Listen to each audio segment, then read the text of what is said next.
Welcome to What If Sleepstorian, soft-spoken tales to slow the day's thoughts and carry you toward peaceful sleep. Before we begin, tell me where in the world you're listening from tonight, and, if you wish, what's on your mind. I read every note and love keeping quiet company across distances. If this brings you peace, a like and subscribe will help me make more nightbound stories. And if you'd like to support even further, you can buy me a coffee through the link in the description. Now settle in, get comfortable, and breathe with me as we begin.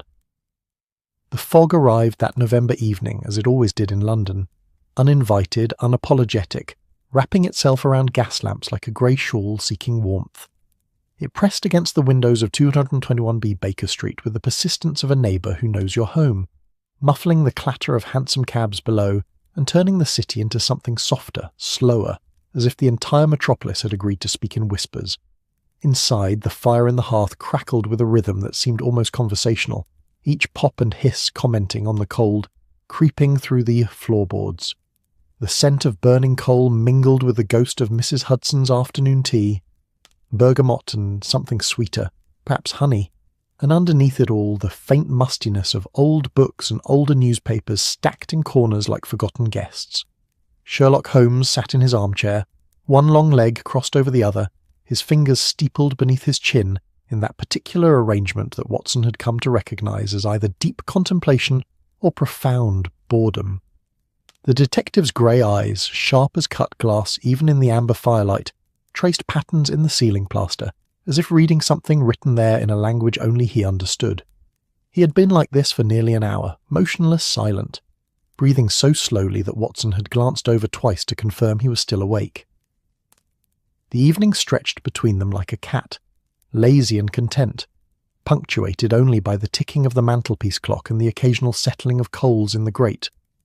Watson sat opposite, his medical journal open on his lap, though he'd read the same paragraph about typhoid treatments 3 times without absorbing a single word. His pipe had gone out 20 minutes ago, but he kept it between his teeth anyway, a familiar weight, a small comfort against the November chill that seemed determined to seep through wool and waistcoat alike. Outside, London carried on its evening business in muted tones, the distant call of a street vendor selling chestnuts, the clip-clop of horses fading into the fog's embrace, the low rumble of the city breathing in and out like some vast, sleeping creature. It was the kind of night that invited stillness, that wrapped around the mind like warm flannel, and suggested that perhaps nothing of consequence would happen at all. Watson had nearly convinced himself of this, had nearly surrendered to the pleasant drowsiness settling over him like November's first frost when the knock came at the door. Not Mrs. Hudson's familiar rap, nor the hesitant tap of a potential client.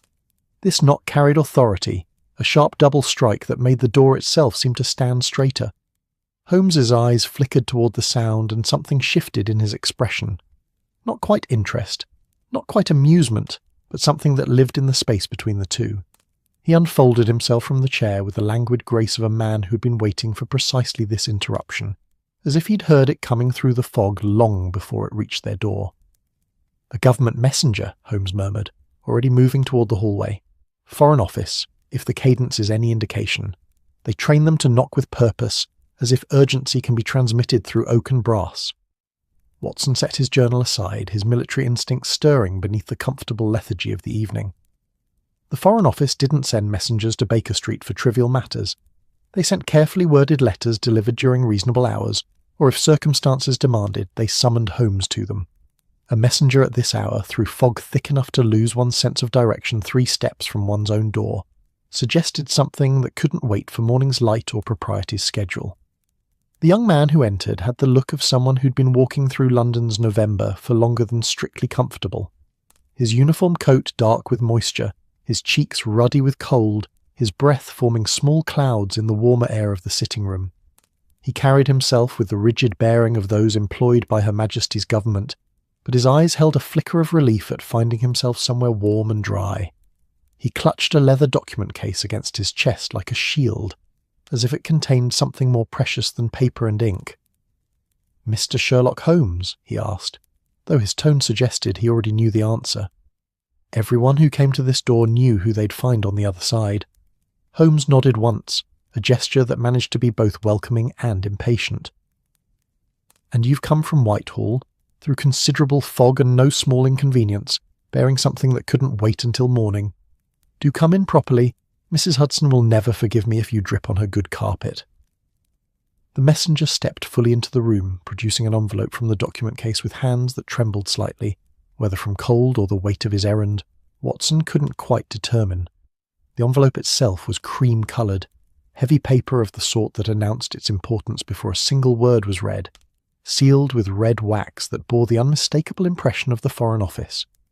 Holmes took it with the delicacy of someone handling a sleeping bird, turning it over once in his long fingers before breaking the seal. The fire popped particularly loudly as Holmes read, and Watson watched his friend's expression shift through several subtle gradations. Mild interest giving way to something sharper, more focused, like light bending through a prism. The detective's eyes moved across the page with the swift precision of someone reading not just words, but the spaces between them, the weight of what wasn't said alongside what was. When he finished, he read it again, slower this time, then held the letter toward the firelight as if the flames might reveal some hidden message written in sympathetic ink. "Well?" Holmes said finally, his voice carrying that particular quality it took on when a puzzle presented itself, something between satisfaction and hunger. "It seems the fog has brought us more than damp and melancholy tonight." He handed the letter to Watson, who read it with growing unease. The prose was formal, bureaucratic in that particular way government correspondence always managed, saying everything while somehow revealing nothing, but the essential facts emerged like rocks at low tide. Sir Reginald Ashworth, a mid-level diplomat attached to the ambassador's staff in Vienna, had vanished during Venice's Carnival festivities. He'd been attending a masquerade ball at the Palazzo Contarini, had been seen by multiple witnesses throughout the evening, and then, sometime between midnight and 2 in the morning, had simply ceased to exist. No body, no ransom demand, no clear reason for disappearance, just absence where a man had been, as if Venice's famous fog had reached up and swallowed him whole.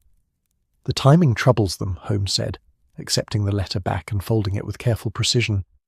Ashworth wasn't in Venice for pleasure. He'd been dispatched to observe certain delicate negotiations regarding Mediterranean trade routes. Nothing that would make the newspapers, but the sort of thing that keeps Foreign Office clerks awake at night, wondering who might be listening at keyholes. Watson frowned, his mind already turning over the implications. "You think his disappearance is connected to these negotiations?" "I think the Foreign Office believes it might be, which amounts to the same thing from our perspective. They want someone who can navigate both the social complexities of Venetian Carnival season and the rather murkier waters of international intrigue. Someone who won't arrive with an entourage of officials and thereby announce to anyone paying attention that His Majesty's government is concerned." Holmes smiled, but it didn't quite reach his eyes. "Someone, in other words, who can wear a mask as well as any Venetian." The messenger cleared his throat softly, drawing their attention back to his presence. "I'm waiting for your response, sir, and if you're amenable, there's a train departing Victoria Station at 6:30 tomorrow morning. First-class compartment reserved, all arrangements made." Holmes glanced at Watson, one eyebrow raised in silent question. It was a gesture Watson had seen countless times, an invitation disguised as inquiry, and the answer had always been the same. Besides, November in London held little charm beyond familiar fog and the prospect of Mrs. Hudson's excellent but increasingly predictable dinners. Venice in Carnival season, even with a missing diplomat and possible international complications, promised at least a change of scenery. "Tell them yes," Watson said, refilling his pipe with tobacco that smelled of apples and autumn. "Though I don't suppose they've mentioned anything about who else might be interested in Sir Reginald's whereabouts." "Ah," Holmes said, retrieving a second sheet of paper from the envelope, this one less formal, covered in smaller, hastier handwriting that suggested it had been added at the last moment. "Here we have something more interesting. A telegram forwarded from the Vienna embassy, sent by Ashworth 3 days before he vanished." He read aloud, his voice dropping into a theatrical whisper that would have been amusing under less serious circumstances. "Masks within masks. Everyone here wears 2 faces. Trust no one's appearance. The carnival hides more than revelry." The fire settled lower in the grate, casting longer shadows across the sitting room's familiar furniture. Outside, the fog pressed closer, and somewhere in its depths, a church bell tolled the hour. 9 deep notes that seemed to travel through cotton before reaching their ears. Watson felt the evening's comfortable drowsiness evaporate entirely, replaced by the old, familiar tightening in his chest that came before embarking on one of Holmes' cases. The thrill of it, yes, but also the uncertainty, the sense of stepping from solid ground into something less defined. Masks within masks, Watson repeated, testing the phrase. Rather dramatic for a diplomatic cable. Rather dramatic for a man who, according to his Foreign Office file, prides himself on measured understatement, which suggests he was either genuinely alarmed or wished someone reading his correspondence to believe he was alarmed. Both possibilities have their uses. Holmes turned to the messenger, who'd been standing patiently by the door, looking increasingly desperate to return to whatever warm office had dispatched him. "Tell your superiors we accept, and have someone wire ahead to Venice. We'll need contacts at both the British consulate and the Questura. Someone who knows the city's carnival traditions and won't faint at the mention of international intrigue would be particularly valuable." The messenger nodded, relief evident in the slight relaxation of his shoulders, and departed with the same purposeful efficiency he'd arrived with, leaving Holmes and Watson alone once more with the fire and the fog and the prospect of tomorrow's journey. Watson moved to the window, pulling back the curtain to peer into the November darkness. The street below was almost invisible, the gas lamps reduced to fuzzy halos of amber light that barely pushed back the grey. A hansom cab rattled past, its horse's hooves muffled, the driver hunched against the cold like a question mark in motion. Somewhere out there, London continued its vast, intricate dance, a million souls moving through fog and firelight, each carrying their own small mysteries, their own masks worn for the world's benefit. "Venice," Watson said softly, more to himself than Holmes. "I haven't been since that business with the Doge's emerald," which you never wrote up, much to posterity's loss. Holmes had returned to his chair but sat forward now, energised in a way he hadn't been all evening. His long fingers drummed against the armrest in a rhythm that matched nothing Watson could hear. Venice in February, during Carnival, is quite unlike Venice at any other time. The city puts on its own mask, becomes something both more honest and more deceptive, everyone in disguise, everyone performing some version of themselves. For a detective, it's rather like trying to read a book where every page is written in a different hand. "And for a man trying to hide?" Watson asked. "Or a man trying to hide the fact that he's hiding?" Holmes smiled properly this time, a sharp expression full of teeth and anticipation. "Well, that's what makes it interesting." Mrs. Hudson appeared then, as she always seemed to when tea was needed, carrying a tray with the good china and biscuits that Watson suspected she reserved for evenings when she sensed adventure stirring in her lodgers. She set it down with a meaningful glance at the open window. Watson closed it sheepishly, and departed with a gentle reminder about the early train and the necessity of proper sleep before international travel.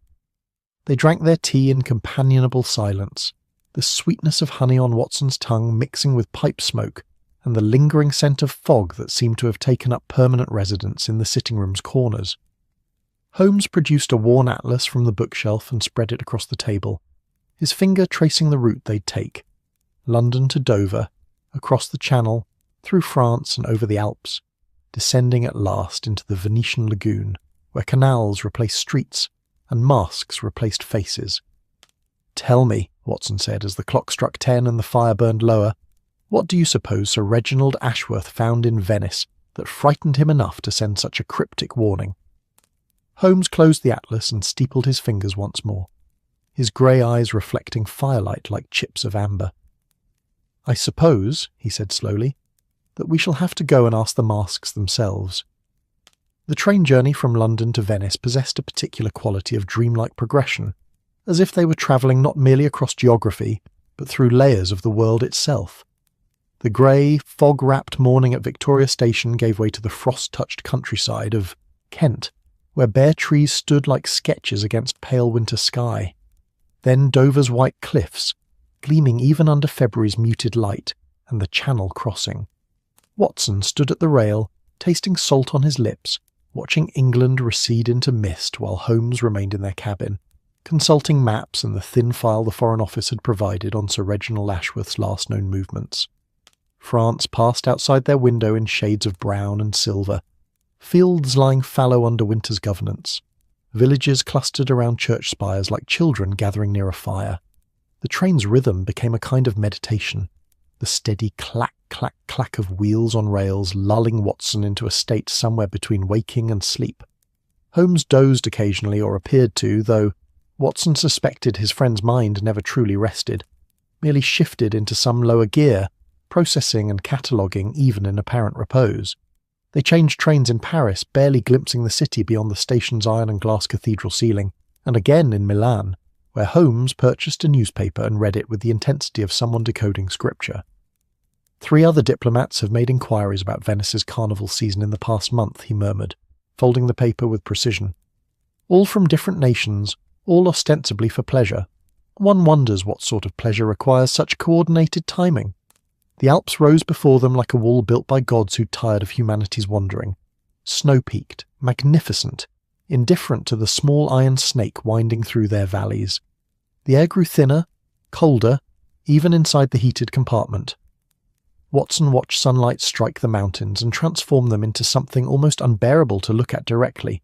Too bright, too pure, as if the snow held captured starlight and was slowly releasing it back to heaven. In the valleys below, villages clung to slopes like barnacles, smoke rising from chimneys in thin grey threads that dissolved into the vast alpine sky. Then descent, gradual at first, then more pronounced, the landscape softening as they dropped toward the Venetian plain. The mountains gave way to foothills, then to flatlands where winter wheat showed green against dark earth, and farmhouses stood square and solid, their terracotta roofs the colour of dried blood in the afternoon light. The train picked up speed, eager now, rushing toward the coast like a child running home. Venice announced itself first through absence, the sudden lack of solid ground, the way the train tracks seemed to float above shallow water, held aloft by bridges and embankments that turned the journey into something miraculous and slightly unnerving. Then the lagoon proper, stretching grey-green in all directions, dotted with wooden pilings that marked channels only gondoliers could navigate with certainty. The light changed here, became softer, reflected and re-reflected off water until the air itself seemed to glow from within. Watson pressed his face close to the window, watching small islands drift past, some crowned with churches or monasteries, others just humps of land where waterbirds roosted in patient multitudes. The city itself rose from the lagoon like a collective fever dream made solid, all terracotta and cream-coloured stone, bell towers punching up through the horizontal sprawl of buildings that seemed to rest on water rather than earth. The train slowed as it approached Santa Lucia station, and Watson could hear, even through glass and the train's mechanical rumble, the sound that would become Venice's constant music. Water lapping, always lapping, against stone and wood, a liquid whisper that never ceased. They disembarked into late afternoon chaos. The station swarmed with travellers, vendors, porters shouting in rapid Italian that cascaded over Watson like a waterfall. Beautiful, incomprehensible, urgent.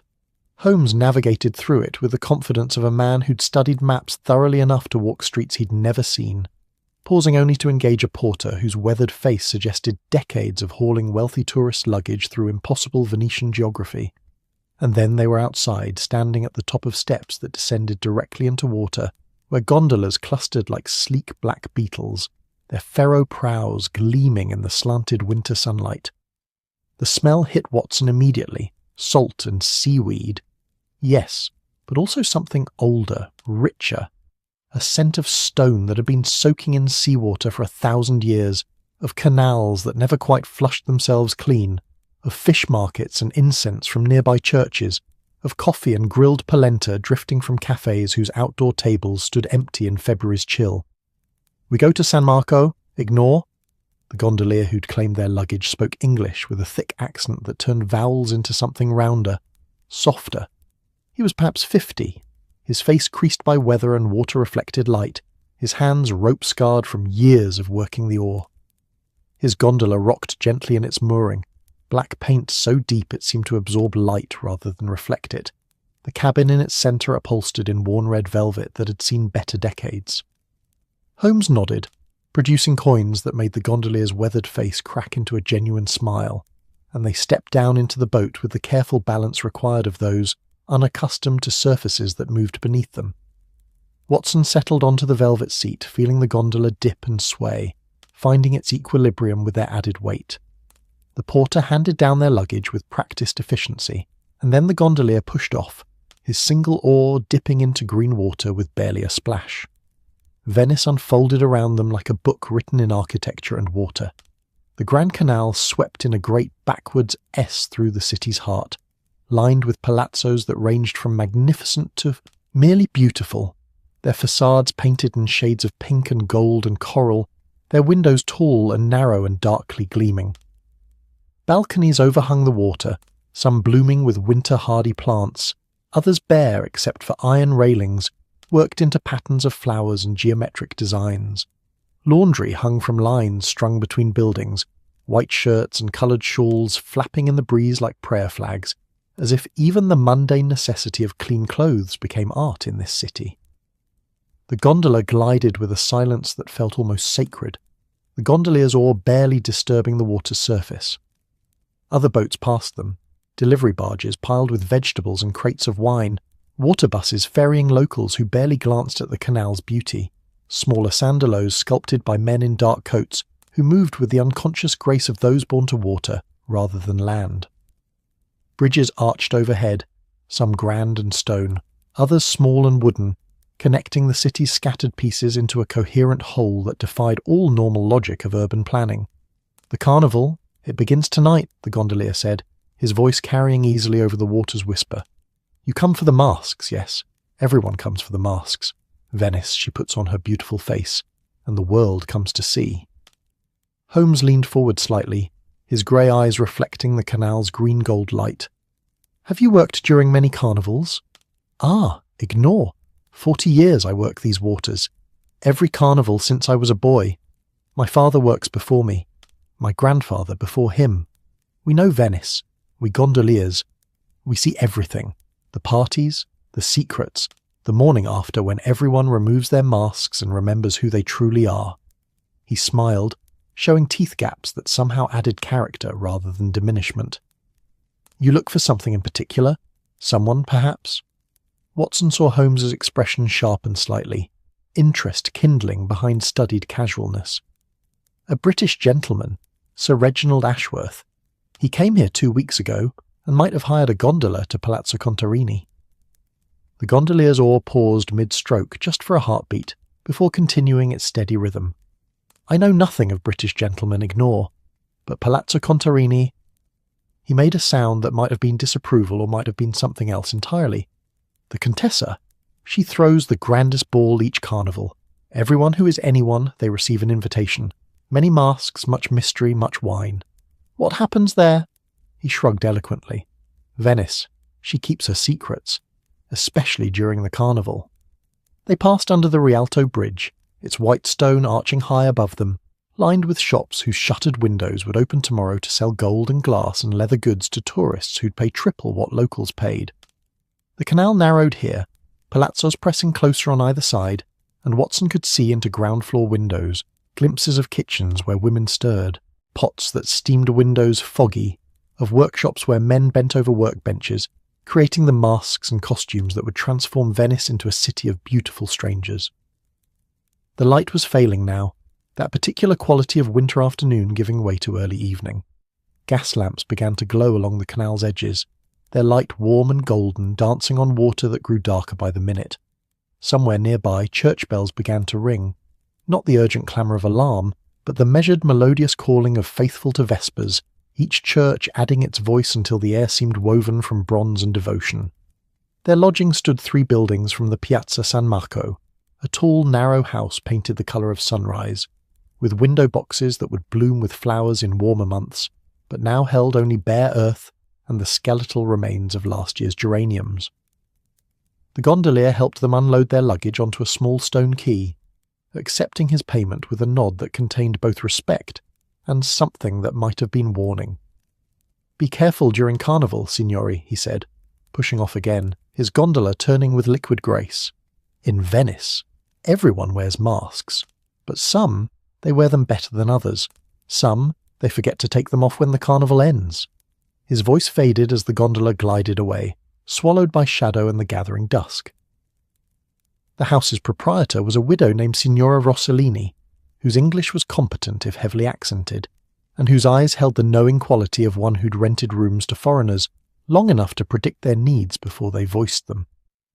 She led them up narrow stairs that creaked pleasantly underfoot, past walls decorated with paintings of Venetian scenes, canals and churches and carnival revellers in elaborate masks. Their rooms overlooked a small canal, quieter than the Grand Canal, where the water's lap against stone was clearly audible through windows that fit imperfectly in their frames.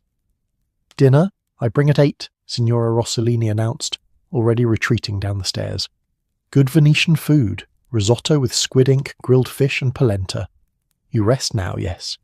Tomorrow, Carnival begins properly.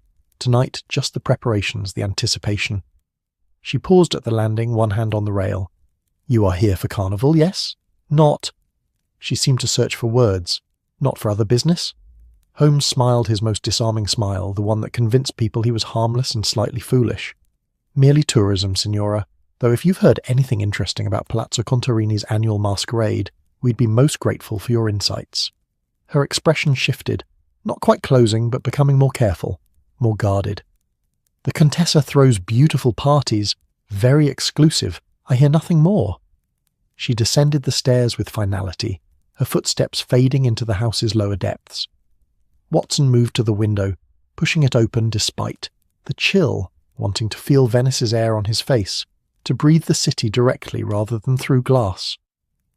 The small canal below was empty of boats now, its water dark and secretive, reflecting the lights beginning to glow in windows across the way.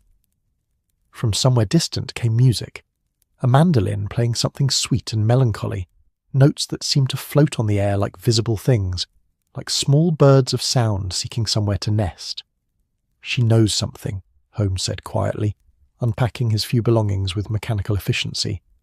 "Everyone here knows something. The gondolier, the signora, probably the fish seller in tomorrow's market. Venice is a small city despite its fame. Secrets don't stay secret, they just become politely unmentioned."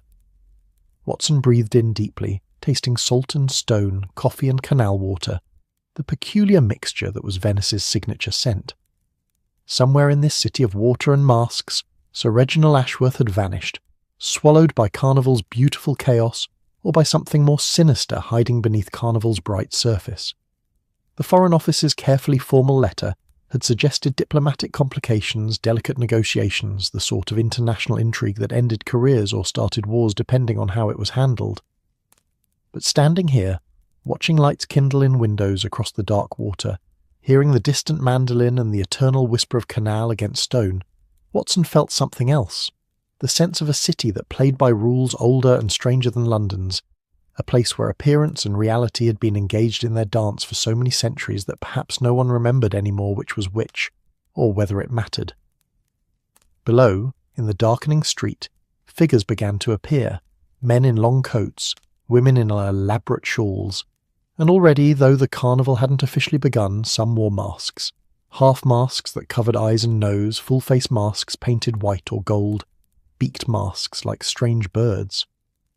They moved through the winter evening with purposeful grace, heading toward San Marco, toward whatever celebrations would mark Carnival's opening, their footsteps echoing off stone walls in rhythms that suggested dance steps, ritual movements, patterns worn smooth by centuries of repetition. Holmes joined Watson at the window, his lean frame folding into the space beside him. For a moment they simply watched. Two Englishmen far from home, standing at the threshold of a mystery that wore Venice's face and spoke in whispers carried on water and wind. "Masks within masks," Holmes murmured, echoing Ashworth's cryptic telegram. "Everyone here wears two faces. Well, Watson, let us see if we can determine which faces are telling the truth." In the canal below something moved. Perhaps a rat, perhaps a reflection, perhaps nothing at all. Venice kept its secrets, patient and beautiful, waiting to reveal them only to those clever enough, or patient enough, or lucky enough to ask the right questions in the right way. And tomorrow, when Carnival began in earnest, the city would put on its grandest mask of all, and the search for one vanished diplomat would become exponentially more complicated. But tonight, there was dinner to be eaten, rest to be found, and the peculiar peace that came from being somewhere utterly foreign, where even failure would be exotic. Watson closed the window against the growing chill and turned toward the lamp that needed lighting, the bed that promised comfort, the ordinary rituals that grounded extraordinary circumstances. Somewhere in the house below, Signora Rossellini was preparing their dinner, and somewhere in Venice's labyrinth of canals and calli, answers waited like gifts wrapped in riddles, like masks that when removed would reveal only other masks beneath. The city settled into night, and two Englishmen settled with it, resting before the dance began. Morning arrived in Venice with a softness that seemed impossible for a city built on water and stone.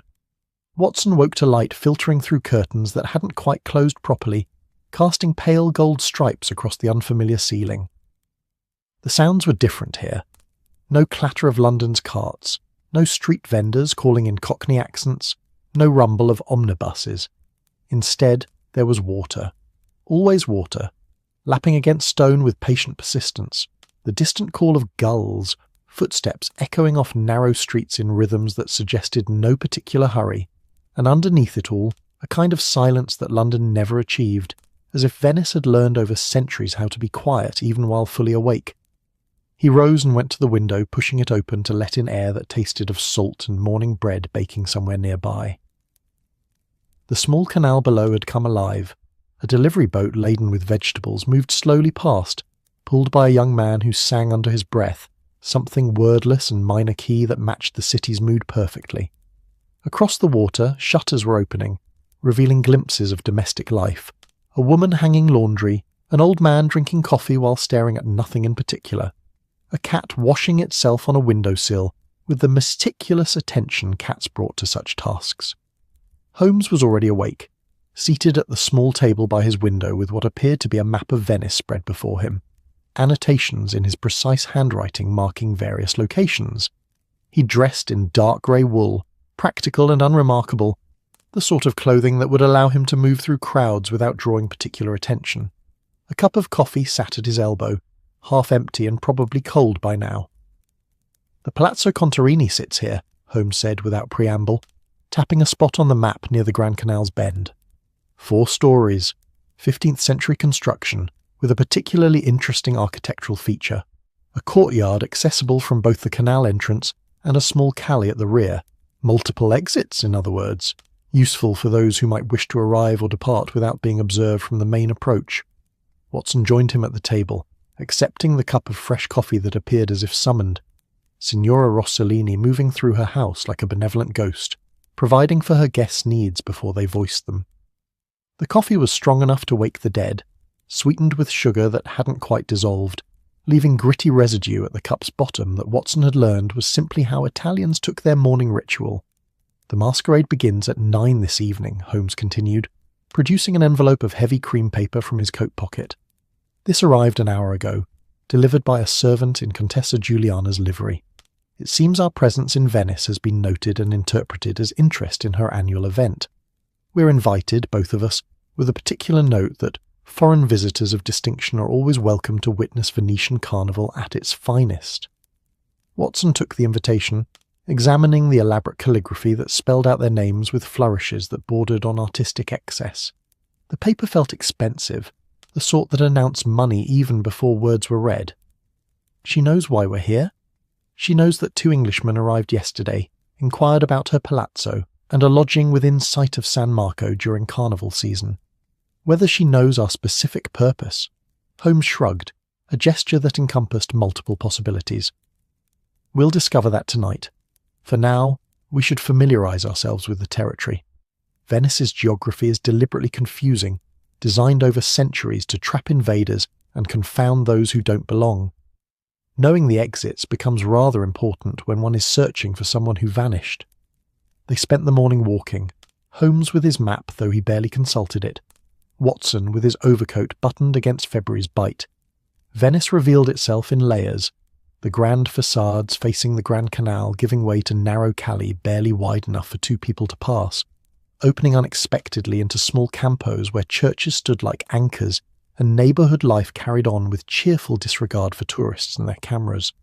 Washing hung everywhere, creating canopies of domestic colour overhead. Children played games whose rules seemed unchanged since medieval times. Old women sat on stoops, their hands busy with knitting or mending, their eyes missing nothing. The carnival preparations were impossible to ignore.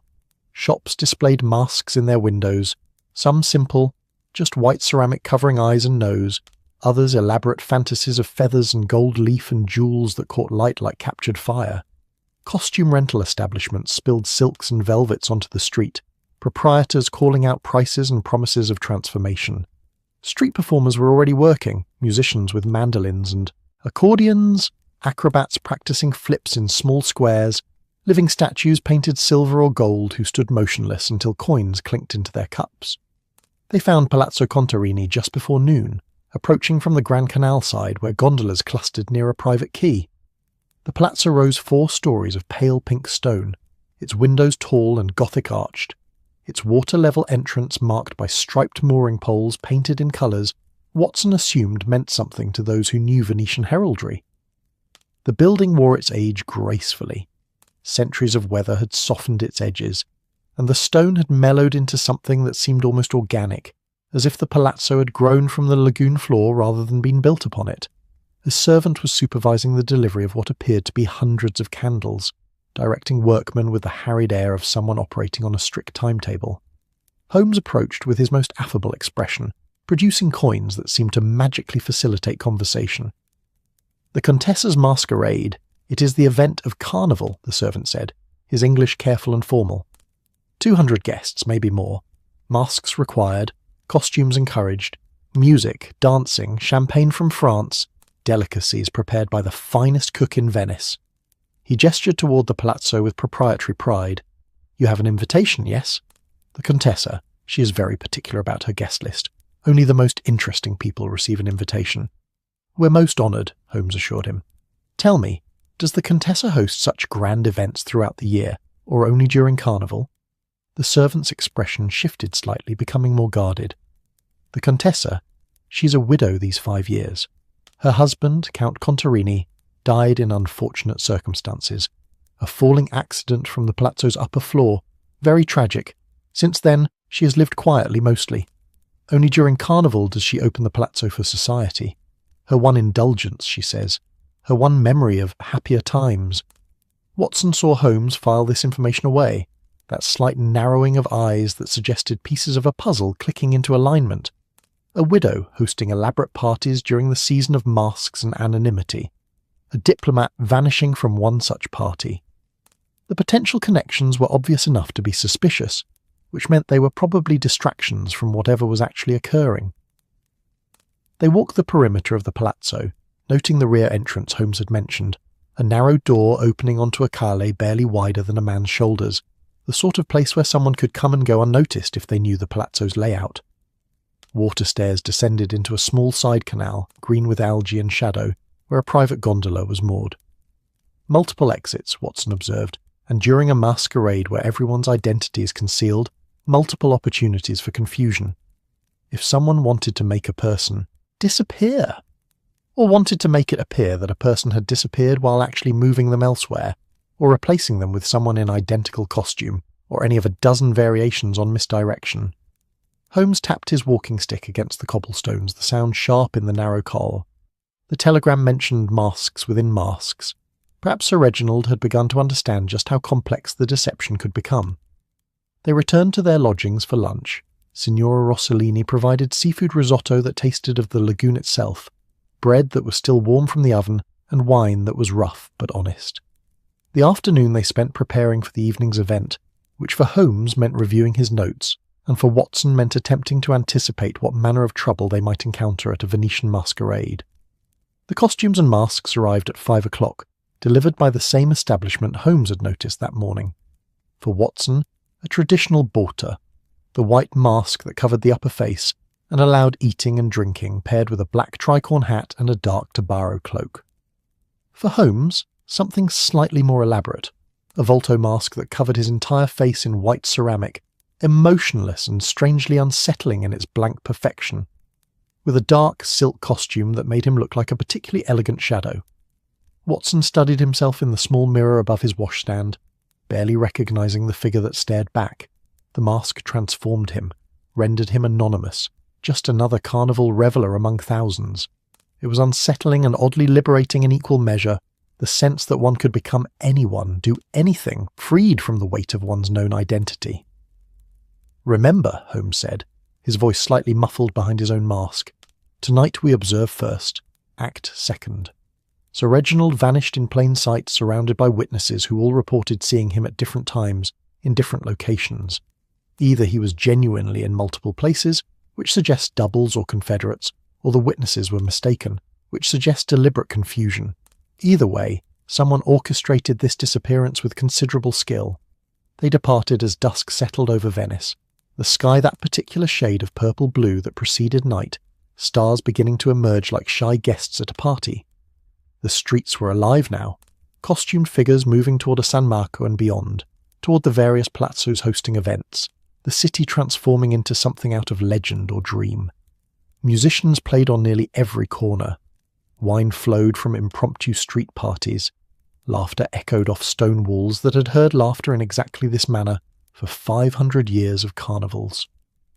The approach to Palazzo Contarini was marked by blazing torches mounted in brackets along the canal, their flames dancing in the evening breeze, casting orange light that turned the water into liquid fire. Gondolas queued at the palazzo's water entrance, disgorging masked and costumed guests who climbed marble stairs worn smooth by centuries of footsteps. Musicians greeted arrivals, a string quartet playing something baroque and slightly melancholy, the sort of music that made one think of courtly dances and poisoned wine. Inside, the palazzo revealed itself as a masterpiece of Venetian excess tempered by decay. The entrance hall soared 3 stories high, its ceiling covered in frescoes that time had faded to ghostly suggestions of their former glory. Gods and goddesses cavorting in clouds, their faces worn smooth, their gestures still graceful despite the plaster's deterioration. Massive chandeliers hung on chains that looked original to the building's construction, dripping with Murano glass in colours that caught candlelight and scattered it into rainbow fragments. The ballroom occupied the entire piano nobile, its floor a geometric marvel of different coloured marbles, its walls lined with mirrors that multiplied the crowd into infinity. And what a crowd! Easily 200 people, all masked, all costumed, moving in patterns that suggested a dance even when the music paused. Women in gowns of silk and satin, their masks adorned with feathers and jewels, their movements liquid and practiced. Men in doublets and cloaks, their masks ranging from simple black dominoes to elaborate bird-beaked creations that turned them into creatures from mythology. The effect was simultaneously magnificent and disorienting. Everywhere Watson looked, he saw masks, faces that were not faces, expressions frozen in ceramic permanence, eyes gleaming behind holes cut in leather or porcelain.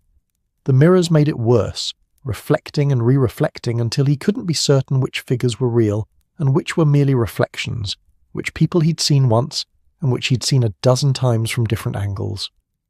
Holmes touched his elbow gently, a gesture that meant observing in their private language. Watson followed his friend's gaze toward a woman standing near the ballroom centre, holding court among a cluster of admirers. She wore a golden mask that covered her entire face, its surface smooth and featureless, except for small slits for eyes and mouth. Like a blank canvas waiting for expression to be painted upon it. Her gown was deep crimson, the colour of arterial blood or expensive wine, and she moved with the confidence of someone completely at home in this palazzo, this crowd, this moment. "The Contessa," Holmes murmured, barely audible over the music that had resumed. A waltz, elegant and measured. Note the gold mask. It's her signature at these events, according to the research I conducted this afternoon. Always the same mask, always gold, always that particular design. Everyone knows who she is, despite the anonymity. Watson watched as the Contessa gestured, and servants appeared with champagne flutes on silver trays. Watched as she laughed, a sound that carried even through the mask's restrictions, musical and practiced. Watched as guests approached her with varying degrees of deference, as if attending on minor royalty, rather than a widow whose fortune came from merchant ancestors who traded in spices and silk. And there, Holmes continued, his masked face turning slightly, near the windows overlooking the canal, 3 men in identical costumes, black and silver, with those distinctive bird-beaked plague doctor masks. Watch how they move, Watson observed. The three men stood separately, scattered across the ballroom's expanse, but there was something coordinated about their movements.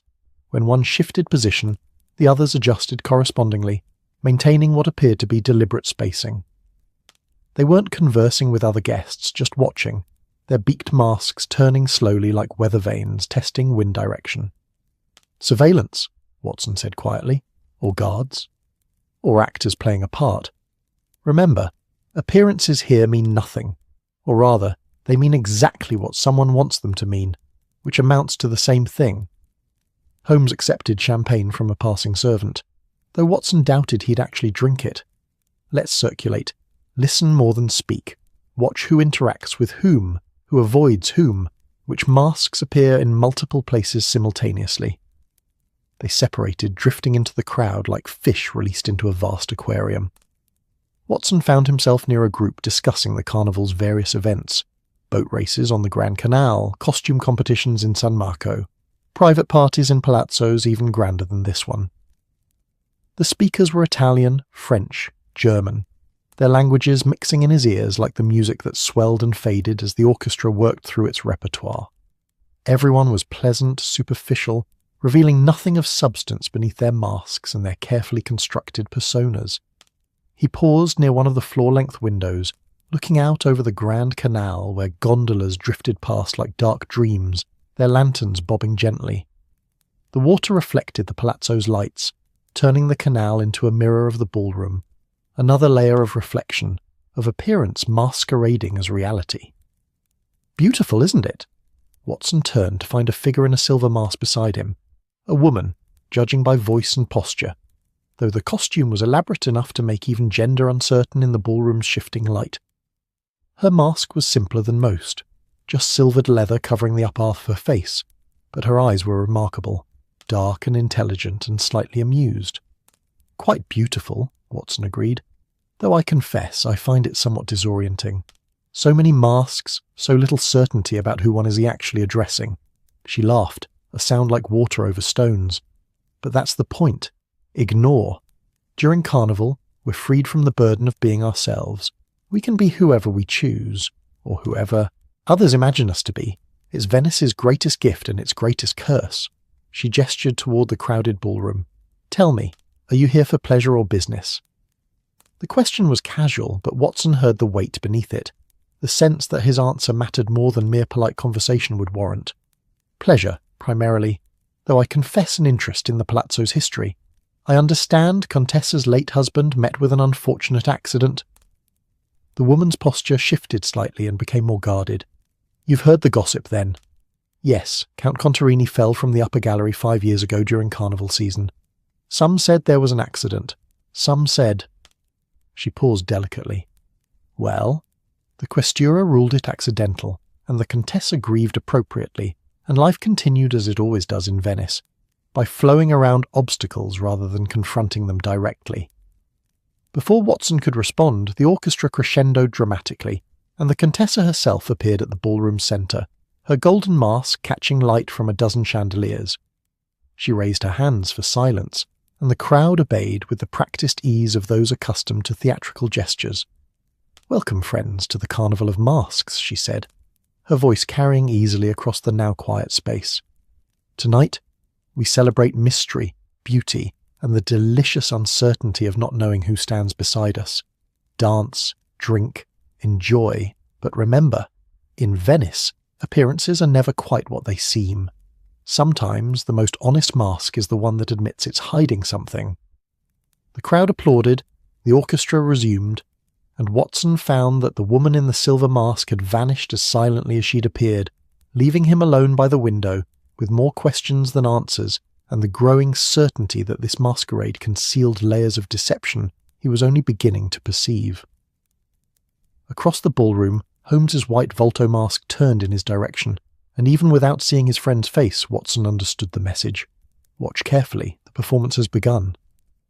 The masquerade continued its elaborate dance until well past midnight, when the first guests began to drift away like autumn leaves caught in a gentle current. Watson and Holmes remained, observing from different vantage points as the crowd thinned and the palazzo servants began the subtle work of clearing away empty glasses and extinguished candles. The Contessa moved among her remaining guests with gracious efficiency, her golden mask still firmly in place, bidding farewell with touches to arms and murmured words that Watson couldn't quite hear over the string quartet's diminishing repertoire. They departed with the final cluster of revellers, stepping out into Venice's deep night where fog had rolled in from the lagoon, turning gas lamps into fuzzy halos of amber light that barely pushed back the darkness. The city had grown quiet, that particular silence of the hours between midnight and dawn when even Venice, perpetual and restless, paused to catch its breath. Their footsteps echoed off stone walls as they walked back toward their lodgings, the sound hollow and somehow lonely despite walking side by side.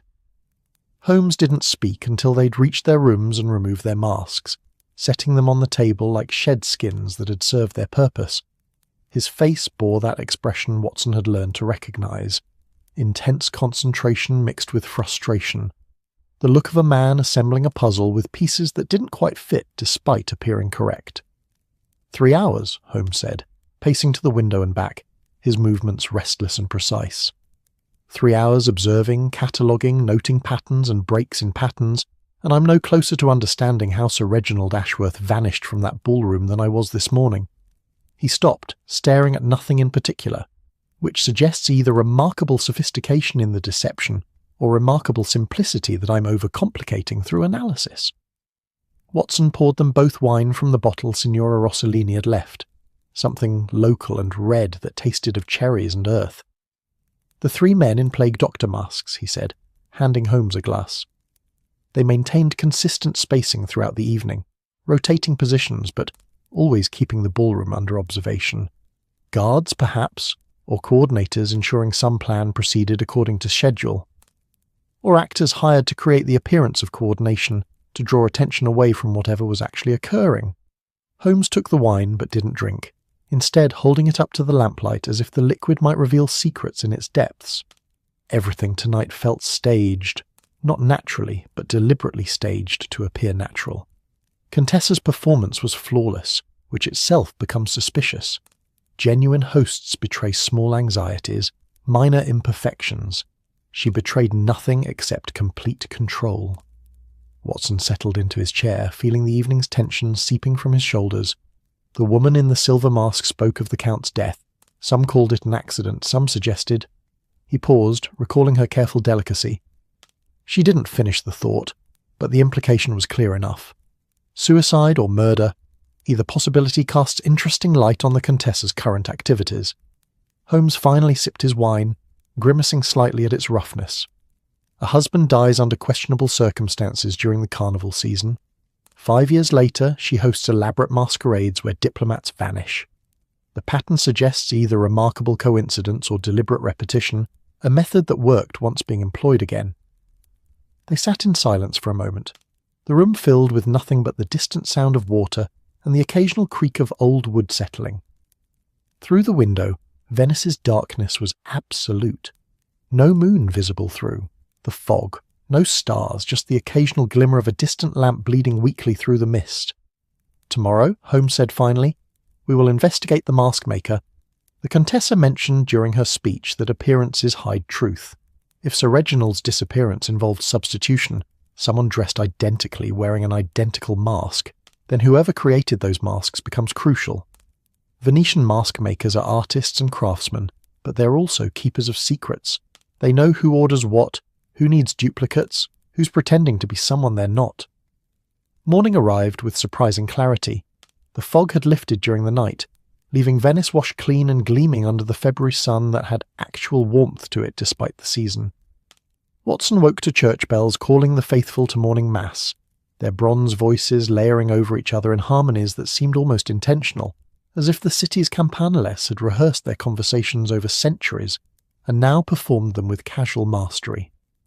Signora Rossellini provided breakfast, fresh bread with butter and jam, coffee strong enough to strip paint, and sliced oranges that must have come from somewhere considerably south, because they tasted of summer despite winter's grip. She also provided information, settling herself at their table with the air of someone who'd decided that discretion was less valuable than truth. "The mask-maker you seek is called Giacomo Moretti," she said, her English careful but confident. "His workshop is in Dorsoduro, near the Accademia Bridge. Third-generation mask-maker. His grandfather made masks for the last Doge before Napoleon ended the Republic. He knows everyone in Venice who matters, and everyone who matters knows him." She paused, pouring herself coffee with the privilege of a landlady in her own establishment. "He is also my cousin's husband's brother, so if you mention my name, he will perhaps be less expensive and more honest. Perhaps." Holmes smiled, that genuine expression that transformed his usually austere features into something almost warm. "You're very kind, Signora. Might I ask, do you know if he's created masks recently for anyone connected to Palazzo Contarini?" Her expression shifted, became more guarded. "The Contessa Giuliana orders masks every carnival season. Dozens of them, sometimes hundreds, for her guests and her servants. Giacomo, he complains about the work but takes the money. She pays well and on time, which not all nobility can claim." She hesitated, then continued more quietly. "This year she ordered something special. Giacomo mentioned it when we had family dinner last week. Golden masks, identical to her own. 10 of them, maybe 12. He thought it strange. Why would she want others to wear her signature mask? But she paid triple his usual fee, so he made them and asked no questions." Watson felt something shift in his understanding, pieces clicking into alignment like tumblers in a complex lock. Multiple identical golden masks. The Contessa's distinctive appearance was replicated. The perfect camouflage for someone who wanted to move through the palazzo unobserved, simply become the one person everyone expected to see. They found Giacomo Moretti's workshop an hour later, tucked into a narrow calle where morning sun barely reached. The shop front marked only by a small sign showing a traditional brighter mask painted in faded colours. Inside, the space was larger than it appeared from the street. Shelves lined with masks in various stages of completion. Workbenches covered in plaster dust and paint and gold leaf. The air thick with the smell of papier-mâché paste and varnish. Moretti himself was perhaps 60, his face deeply lined and his hands marked by decades of careful work, stained with paint, scarred by sharp tools, but still steady as they shaped wet plaster over a wooden form. He looked up as they entered, eyes sharp and assessing behind wire-rimmed spectacles that had slipped down his nose. "Signora Rossellini's guests," he said without preamble, not bothering with English when he'd clearly recognised them immediately as the foreigners his cousin's husband's sister-in-law had mentioned. His Italian came rapidly and thick with Venetian dialect, but Watson's rudimentary grasp of the language combined with Holmes' more sophisticated understanding allowed them to follow the essentials. Holmes responded in fluent Italian that made Moretti's eyebrows rise appreciatively, explaining their interest in his craft with careful vagueness that suggested academic curiosity rather than investigation. But Moretti wasn't fooled. His expression held the knowing quality of someone who'd lived in Venice long enough to recognise when foreigners were asking questions that mattered. "You want to know about the Contessa's golden masks," he said, switching to heavily accented English as if deciding that direct communication trumped linguistic pride. "Everyone wants to know about the golden masks. The Questura, they came 3 days ago, asking the same questions. British consulate, they sent someone yesterday." He shrugged eloquently. "I tell everyone the same thing. I make what I'm paid to make. 12 golden masks, identical to the Contessa's own, were delivered 2 weeks before Carnival began. What she does with them, this is not my business." Holmes moved closer to the workbench, examining a half-finished mask with the careful attention of someone who genuinely appreciated craftsmanship. 12 masks? All identical? That must have been challenging work, achieving perfect uniformity while maintaining the artistry of the original. Moretti's expression softened slightly, responding to the recognition of his skill. Very challenging. The Contessa's mask, it is special, made 30 years ago by my father for her wedding.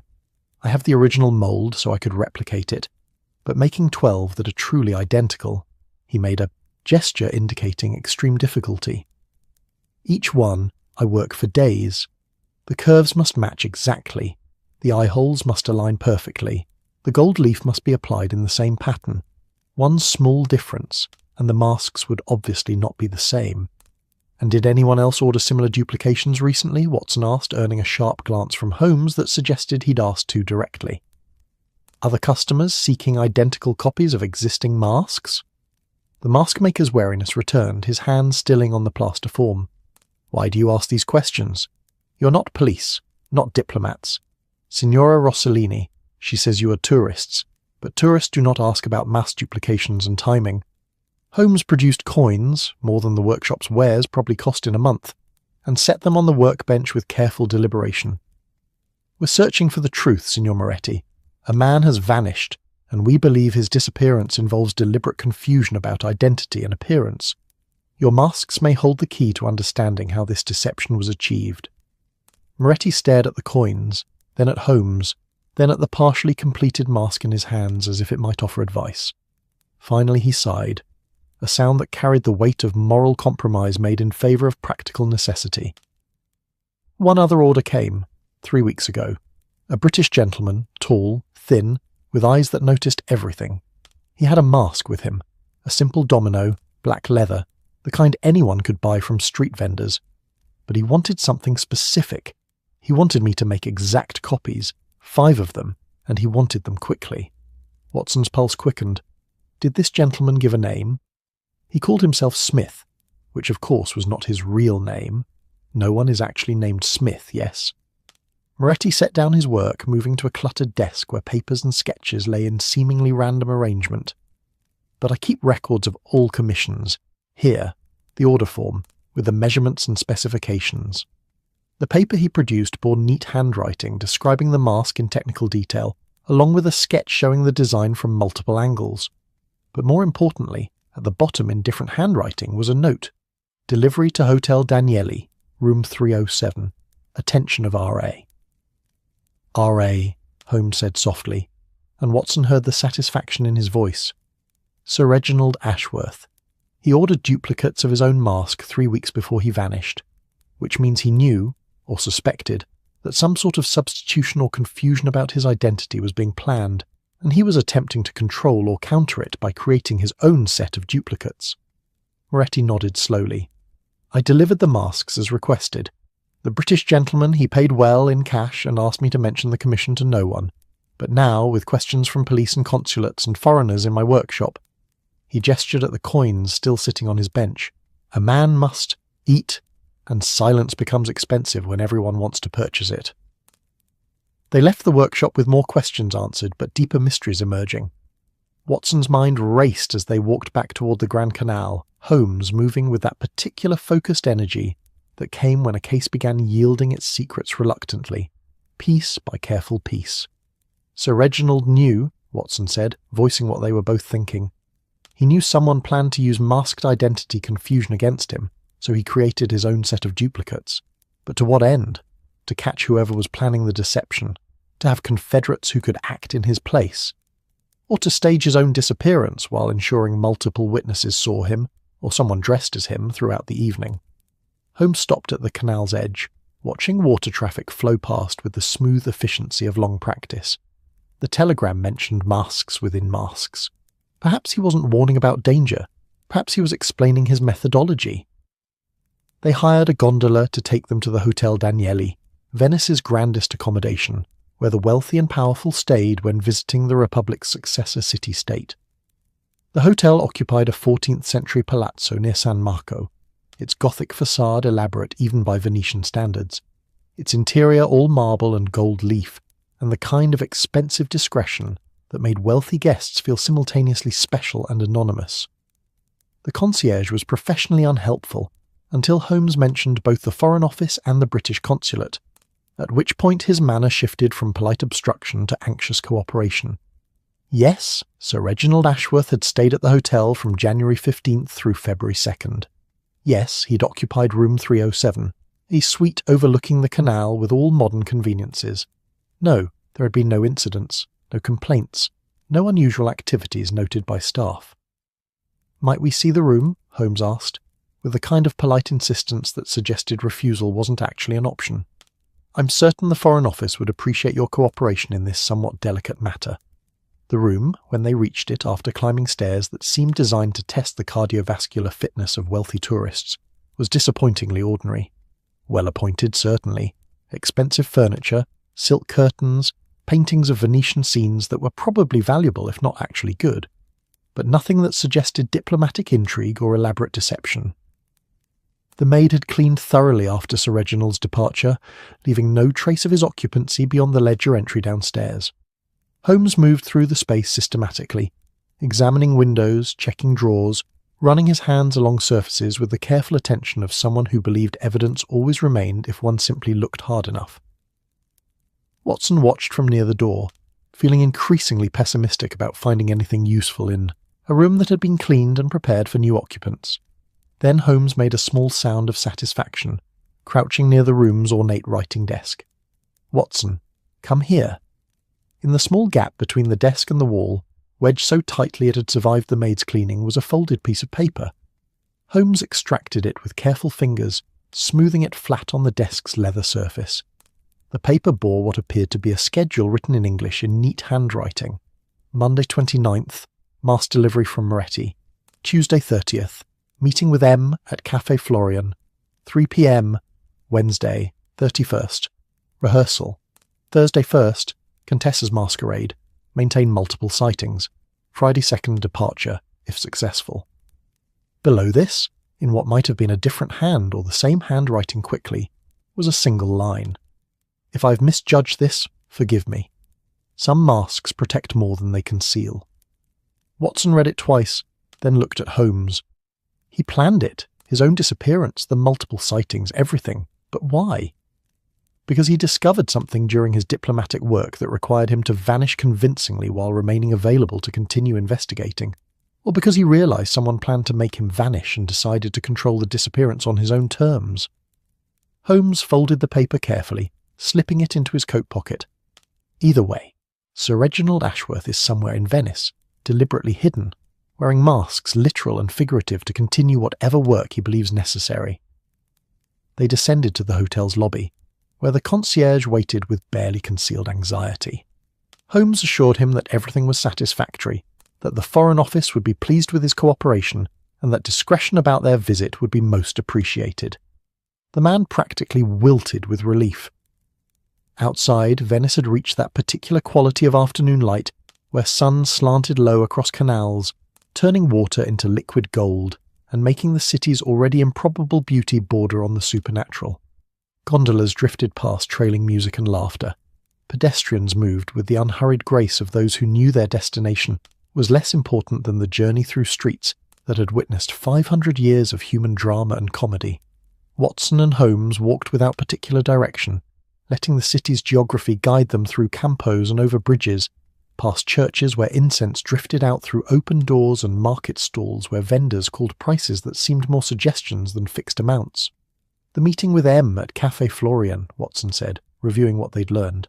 Someone Sir Reginald trusted enough to be involved in his plan, or someone he needed to observe without revealing his intentions. Café Florian has been Venice's most famous establishment for 200 years. It's where travellers meet locals, where business is conducted over coffee and pastries, where everyone in Venice passes through eventually. Holmes stopped at a small bridge, leaning against the stone balustrade to watch boats manoeuvre through the narrow canal below. If I wanted to meet someone both publicly and privately, visible to established presence but anonymous in the crowd, that's exactly where I'd choose. "Should we go there now?" asked the waiters if they remember an Englishman meeting someone on January 30th. Holmes smiled, but it was tinged with something darker. Recognition of complexity, perhaps, or respect for an adversary who'd proven more sophisticated than initially apparent. "We could, but I suspect Sir Reginald chose his venue specifically because it's so crowded, so busy, that waiters couldn't possibly remember individual patrons from weeks ago. He's been careful about everything else. He'll have been careful about that too." They continued walking, emerging eventually into the Piazza San Marco just as the sun began its descent toward the western horizon. The great square was alive with carnival preparations, stages being erected for performances, vendors setting up stalls selling masks and ribbons and roasted chestnuts, musicians tuning instruments for the evening's festivities. The basilica's Byzantine domes glowed golden in the fading light, its mosaics visible even from across the square, depicting saints and martyrs, with expressions of eternal patience as they observed the endless human theatre unfolding below. Watson felt the weight of the case settling more heavily. They'd learned much. Sir Reginald had known about potential threats, had prepared elaborate countermeasures, had apparently staged his own disappearance as part of some larger plan. But they were no closer to finding him, to understanding what he'd discovered that required such extreme measures, or to determining whether he was safe or in danger despite his careful preparations. "Tomorrow," Holmes said, as if reading Watson's thoughts, "we visit San Francesco del Deserto. It's an island monastery in the northern lagoon. Remote, quiet, exactly the sort of place someone might hide while remaining close enough to Venice to continue investigations. And if the Contessa truly is involved in something beyond elaborate masquerades, a man of God might provide perspective on the moral implications of what we're uncovering." The sun touched the horizon, and as if responding to some unspoken cue, Venice began its transformation into night. Gas lamps flickered to life. Windows glowed warm against gathering darkness. The first masked revellers appeared in the square, their costumes elaborate fantasies of silk and feathers, their movements theatrical and graceful as they began the evening's carnival dance. Watson watched them, these beautiful strangers, and wondered how many were exactly what they appeared to be, and how many wore masks beneath their masks, hiding truth under layers of careful deception. In Venice, during Carnival, perhaps such questions had no answers, or perhaps the answer was always yes and no simultaneously, reality and appearance dancing together until neither could exist without the other. They returned to their lodgings as full darkness claimed the city, and somewhere in that darkness Sir Reginald Ashworth existed, hidden, watching, waiting for whatever conclusion his elaborate performance demanded. Tomorrow they would search for him among islands and monasteries, but tonight there was only the mystery and the masks and the growing sense that in Venice, every answer revealed only deeper questions wearing familiar faces. The morning began with rain, not the violent downpour that sometimes struck Venice during winter storms, but a gentle, persistent drizzle that turned the city soft and grey, blurring edges until buildings seemed to dissolve into mist and water. Watson stood at his window watching raindrops create circles on the canal below, each one expanding outward until it met another, forming patterns that existed for heartbeats before disappearing into the larger whole. The sound was soothing, rain on water creating a kind of doubled whisper, as if the city were having a quiet conversation with itself. Holmes had been awake since before dawn, seated at the small table, with maps and notes spread in careful arrangement, his long fingers tracing routes across the lagoon to various islands scattered through the shallow waters north of Venice proper. San Francesco del Deserto sat among them like a prayer made solid, a tiny fragment of land devoted to contemplation and silence, inhabited by Franciscan monks who'd maintained their monastery there for 700 years, through plague and war and the slow erosion of empires. The island is accessible only by private boat, Holmes said, without looking up from his maps. No regular service, no casual visitors. One must arrange transportation with local boatmen who know the channels. The lagoon appears uniform, but beneath the surface are mudflats and sandbars that can strand the unwary when tides shift. It's precisely the sort of place someone might hide if they needed both isolation and proximity to the city. Signora Rossellini appeared with breakfast, warm bread and soft cheese, sliced pears that tasted of autumn despite being February, coffee that steamed in the cool morning air. She also brought news, delivered in the careful manner of someone sharing information that might be valuable, or might be merely gossip, impossible to determine until events revealed their significance. "My cousin who works at the British consulate, she says there is concern," the signora said, settling herself at their table with the familiarity of someone who'd decided these particular guests deserved her attention. "A telegram arrived yesterday from London, asking about progress in finding the missing diplomat. The consul, he is worried. Not just about the man, but about what the man might have discovered. There are whispers of scandals, of compromising information about important people, of photographs that should not exist." Holmes looked up sharply, his grey eyes focused with laser precision. "Photographs? Your cousin mentioned photographs specifically?" She said the telegram referenced sensitive visual materials that Sir Reginald might have acquired during his investigation. The consul became very agitated, began burning papers in his fireplace, and sent urgent messages to several Venetian nobles. Signora Rossellini poured herself coffee with the ease of someone in her own domain. In Venice, photographs during Carnival have become popular, but also dangerous. Everyone wears masks, everyone pretends to be someone else, and a clever photographer can make anyone appear to be anywhere, doing anything. Reputation is destroyed before truth can defend itself. Watson felt pieces shifting again, the puzzle reforming into new configurations. Not just a missing diplomat, but one who'd possibly acquired blackmail material. Photographs taken during Carnival's anonymous chaos, showing people in compromising positions or situations. Their masked identities no protection against a camera's unblinking eye. The potential for scandal was enormous, the diplomatic implications even larger. They departed for the lagoon an hour later, after Holmes had arranged transportation with a boatman recommended by Signora Rossellini as both skilled and discreet. The boat was a traditional sandalo, smaller than a gondola, more manoeuvrable in shallow waters, its flat bottom designed for navigating the lagoon's treacherous hidden geography. The boatman was perhaps 40, weathered by sun and salt water, his hands calloused from years of working the oar. He introduced himself as Marco and claimed to have ferried supplies to San Francesco del Deserto since boyhood. The journey took them north from Venice, past Murano where glass furnaces glowed even in daylight, their chimneys breathing smoke that mixed with rain and mist until everything became variations on grey. The lagoon stretched around them in all directions, not quite sea, not quite lake, something in between that belonged entirely to itself. Waterbirds rose from hidden marshes, herons and egrets standing motionless in shallows, ducks paddling in formations that suggested ancient knowledge passed down through generations. Marco rowed with economical efficiency, reading the water's surface for signs invisible to Watson's eyes. Subtle colour changes indicating depth, patterns in the current showing where channels ran deep enough for passage. He spoke occasionally, pointing out landmarks that seemed impossibly subtle. A particular wooden piling, a distant church tower, the shape of an island's tree line against a grey sky. San Francesco, it is a special place, Marco said, his English heavily accented but comprehensible. The monks there, they take vows of silence mostly. They pray, they grow vegetables, they welcome visitors who need peace. No electricity, no modern things, just bells and prayers and the sound of the water. People go there to hide from the world, you understand? To remember who they are beneath all the masks we wear. Holmes leaned forward slightly, his expression carefully neutral. Do many visitors come? During Carnival season, for instance? Marco's oar paused mid-stroke just briefly, before continuing its rhythm. Some come, yes. People tired of Carnival's noise looking for quiet. The monks, they ask no questions. A man could stay there days, weeks, and no one in Venice would know. The brothers, they protect privacy like they protect prayer. Sacred, untouchable. The island emerged from rain and mist gradually.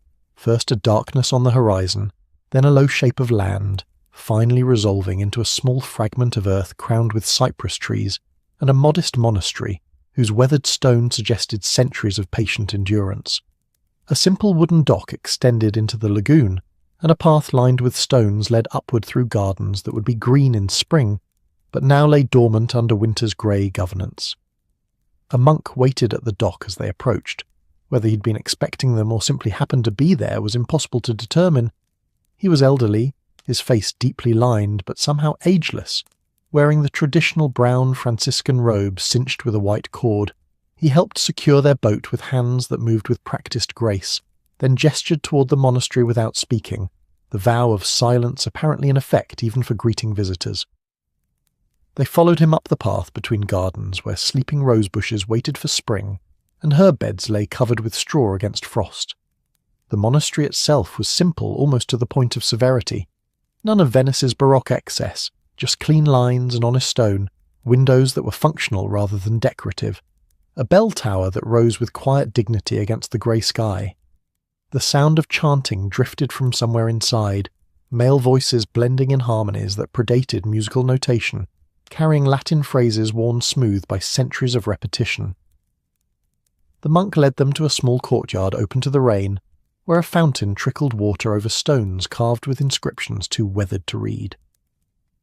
Another monk appeared, younger, perhaps 50, with kind eyes, and the slight smile of someone who'd found genuine peace in his chosen life. He greeted them in English that suggested education at British universities before whatever calling had brought him to this remote island. "Welcome to San Francesco," he said quietly, his voice barely above the rain's whisper. "I am Brother Thomas. You've come seeking something, or someone. In this place, we make no distinction between the two. Often, what we seek and who we seek are identical." Holmes inclined his head respectfully.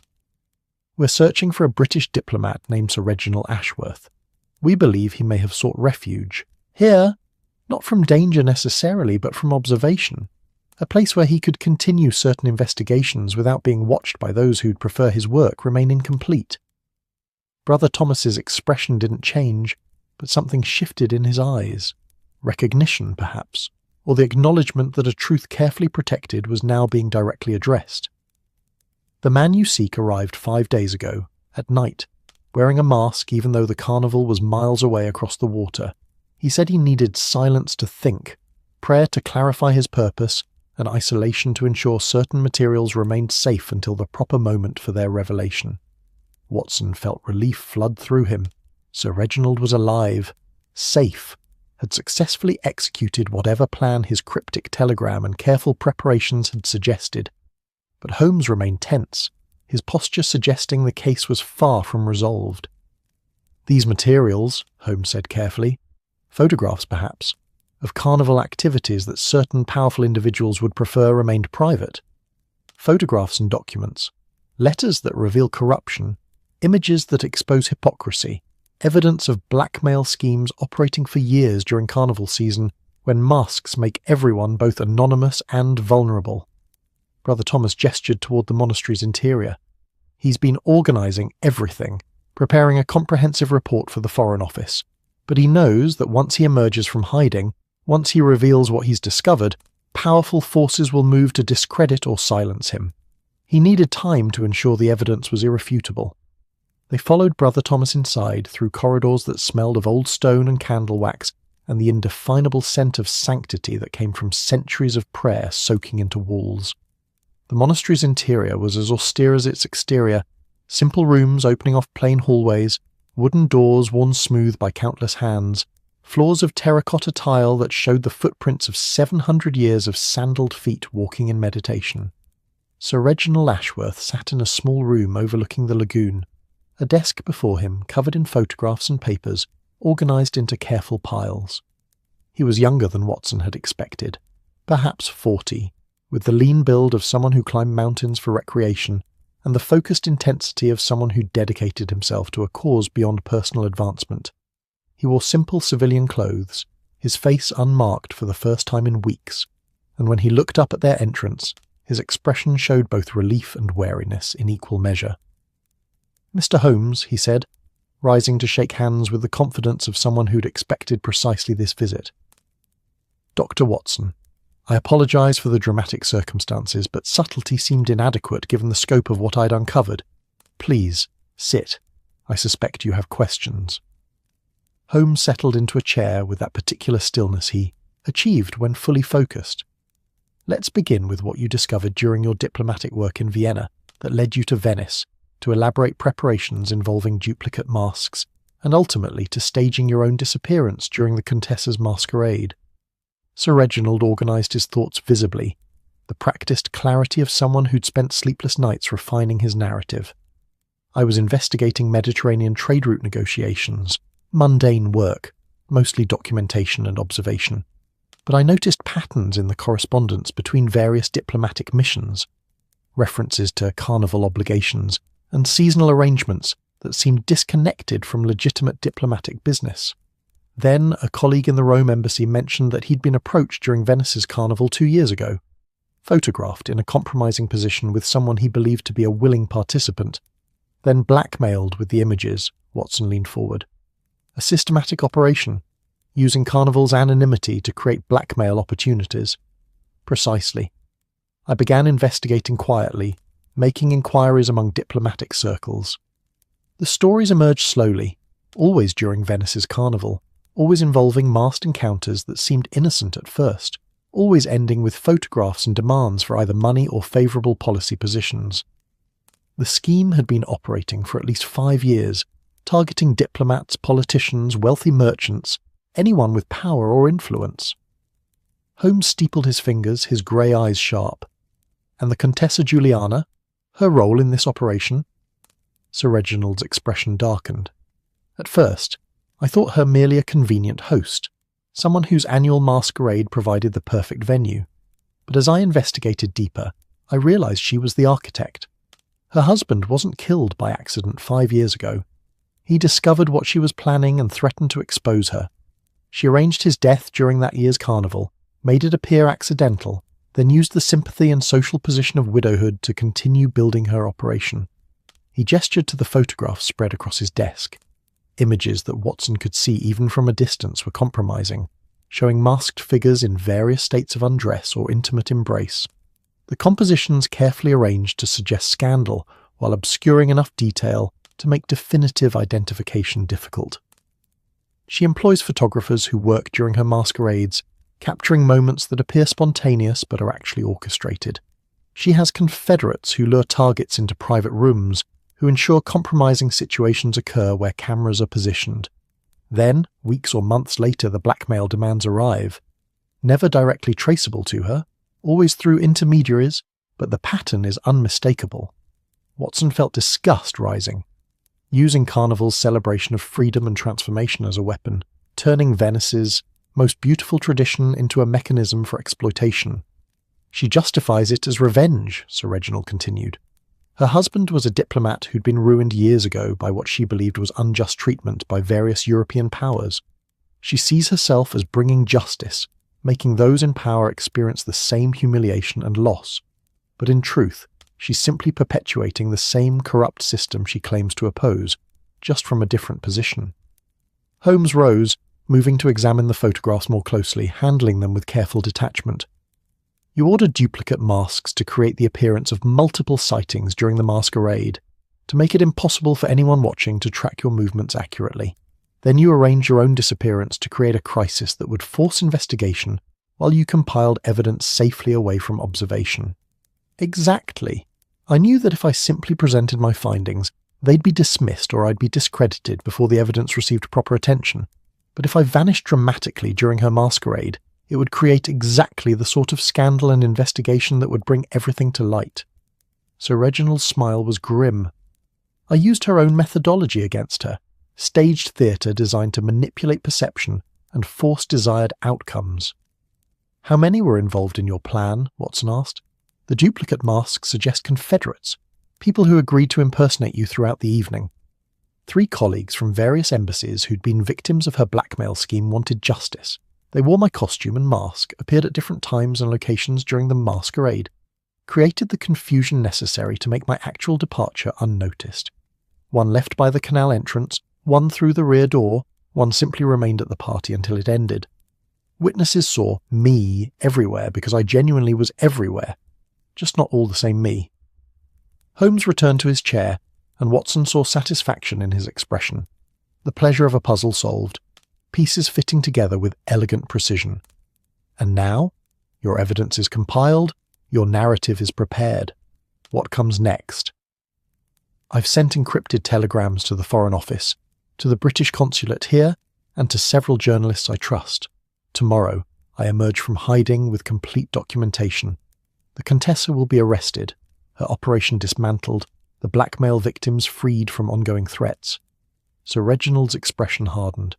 She'll face justice, not the kind of theatrical revenge she's been orchestrating, but actual legal consequences under Venetian and international law. Brother Thomas, who'd remained silent during this exchange, spoke quietly from the doorway. Justice is a complicated concept, Mr. Holmes. The Contessa has done terrible things, yes, but from terrible pain. Her husband's destruction was genuine, unjust, cruel. Does suffering excuse cruelty? Does revenge ever restore what was lost?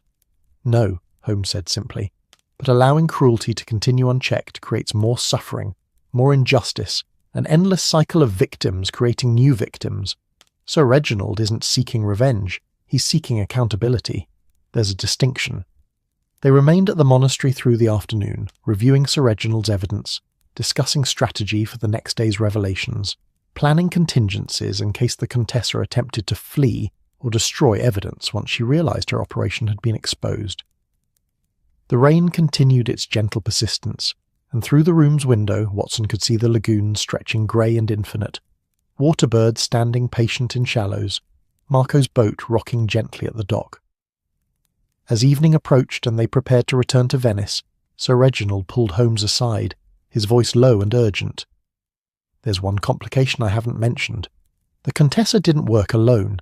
She had support from someone within the diplomatic community itself, someone who provided information about targets, who helped identify vulnerable individuals, who ensured that blackmail demands reached the proper people.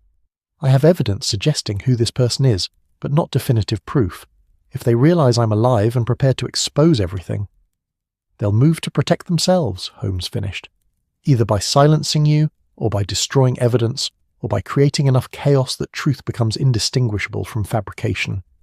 Yes, I'd anticipated that possibility, which is why Watson and I will attend tonight's Carnival celebrations in San Marco. Visible, obvious, drawing attention to ourselves as foreign investigators. If your diplomatic mole decides to act, they'll focus on the obvious threat rather than the hidden one." Watson felt the familiar tightening in his chest. Not fear exactly, but the recognition that they were moving from investigation into potential danger, that the next hours might require more than observation and deduction. But this was the work they did, the purpose they served, and he'd long ago accepted that understanding came with the risks. They departed San Francesco del Deserto as dusk claimed the lagoon, the monastery's bells ringing vespers across water that reflected nothing but grey sky, and the first faint stars emerging through clouds. Marco rowed them back toward Venice in silence, the boat gliding through darkness that seemed absolute except for distant lights marking the city's position, a constellation of human habitation floating on the edge of sea and sky. Venice emerged gradually from the darkness, its gas lamps and windows creating patterns of warm light against the cold night.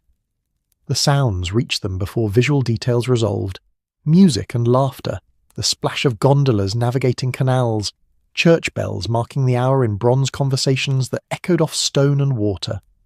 Carnival continued its elaborate dance, beautiful and deceptive, everyone masked and no one quite who they appeared to be. They disembarked near San Marco, paying Marco generously and receiving his nod of understanding. He'd seen enough in his years on the lagoon to recognize when discretion mattered more than curiosity.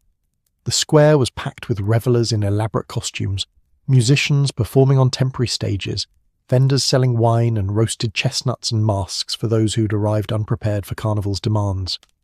Holmes purchased 2 simple black dominoes from a street vendor, and they joined the crowd, becoming 2 more masked figures among thousands, visible in their anonymity, obvious in their concealment.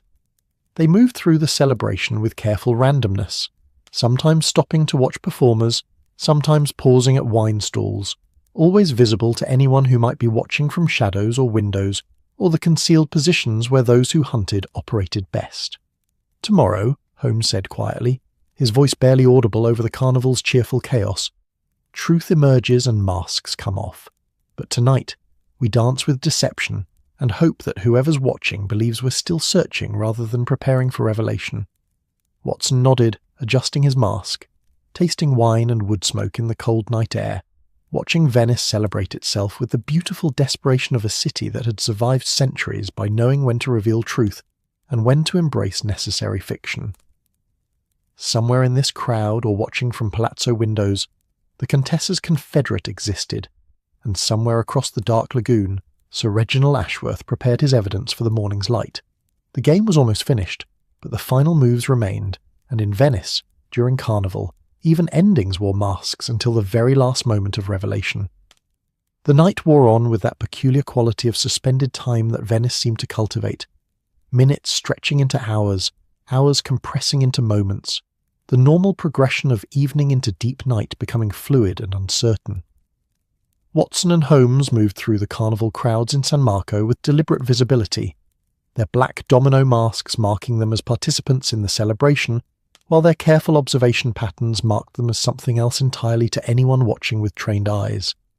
The square had transformed into something from mythology, a stage where reality performed for an audience that no longer distinguished between actor and spectator. Fire eaters breathed flames that turned faces orange and demonic for heartbeats before darkness reclaimed them. Acrobats formed human pyramids that swayed dangerously before collapsing into laughter and applause. Musicians competed from different corners, their melodies clashing and blending into something that shouldn't have worked but somehow did, creating a soundtrack for madness that felt almost holy.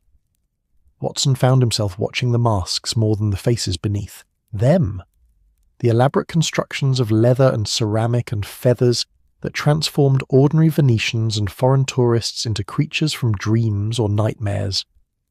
A woman passed wearing a white mask shaped like a swan, her neck elongated by the costume until she seemed genuinely avian. A man in a plague doctor's beaked mask distributed flowers with exaggerated courtesy, the gesture both beautiful and unsettling.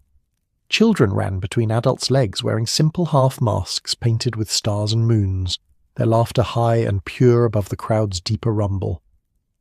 It was near midnight when Holmes stiffened slightly, a minute shift in posture that Watson had learned to recognize as his friend spotting something significant. Following Holmes's gaze, Watson saw a figure standing at the edge of the square near the basilica's entrance, a woman in a golden mask, the distinctive design unmistakable even at distance and in the uncertain light of gas lamps and torches. The Contessa Juliana, or someone wearing her signature mask watching the crowd with the stillness of a predator assessing prey. Interesting, Holmes murmured, barely audible over the surrounding celebration.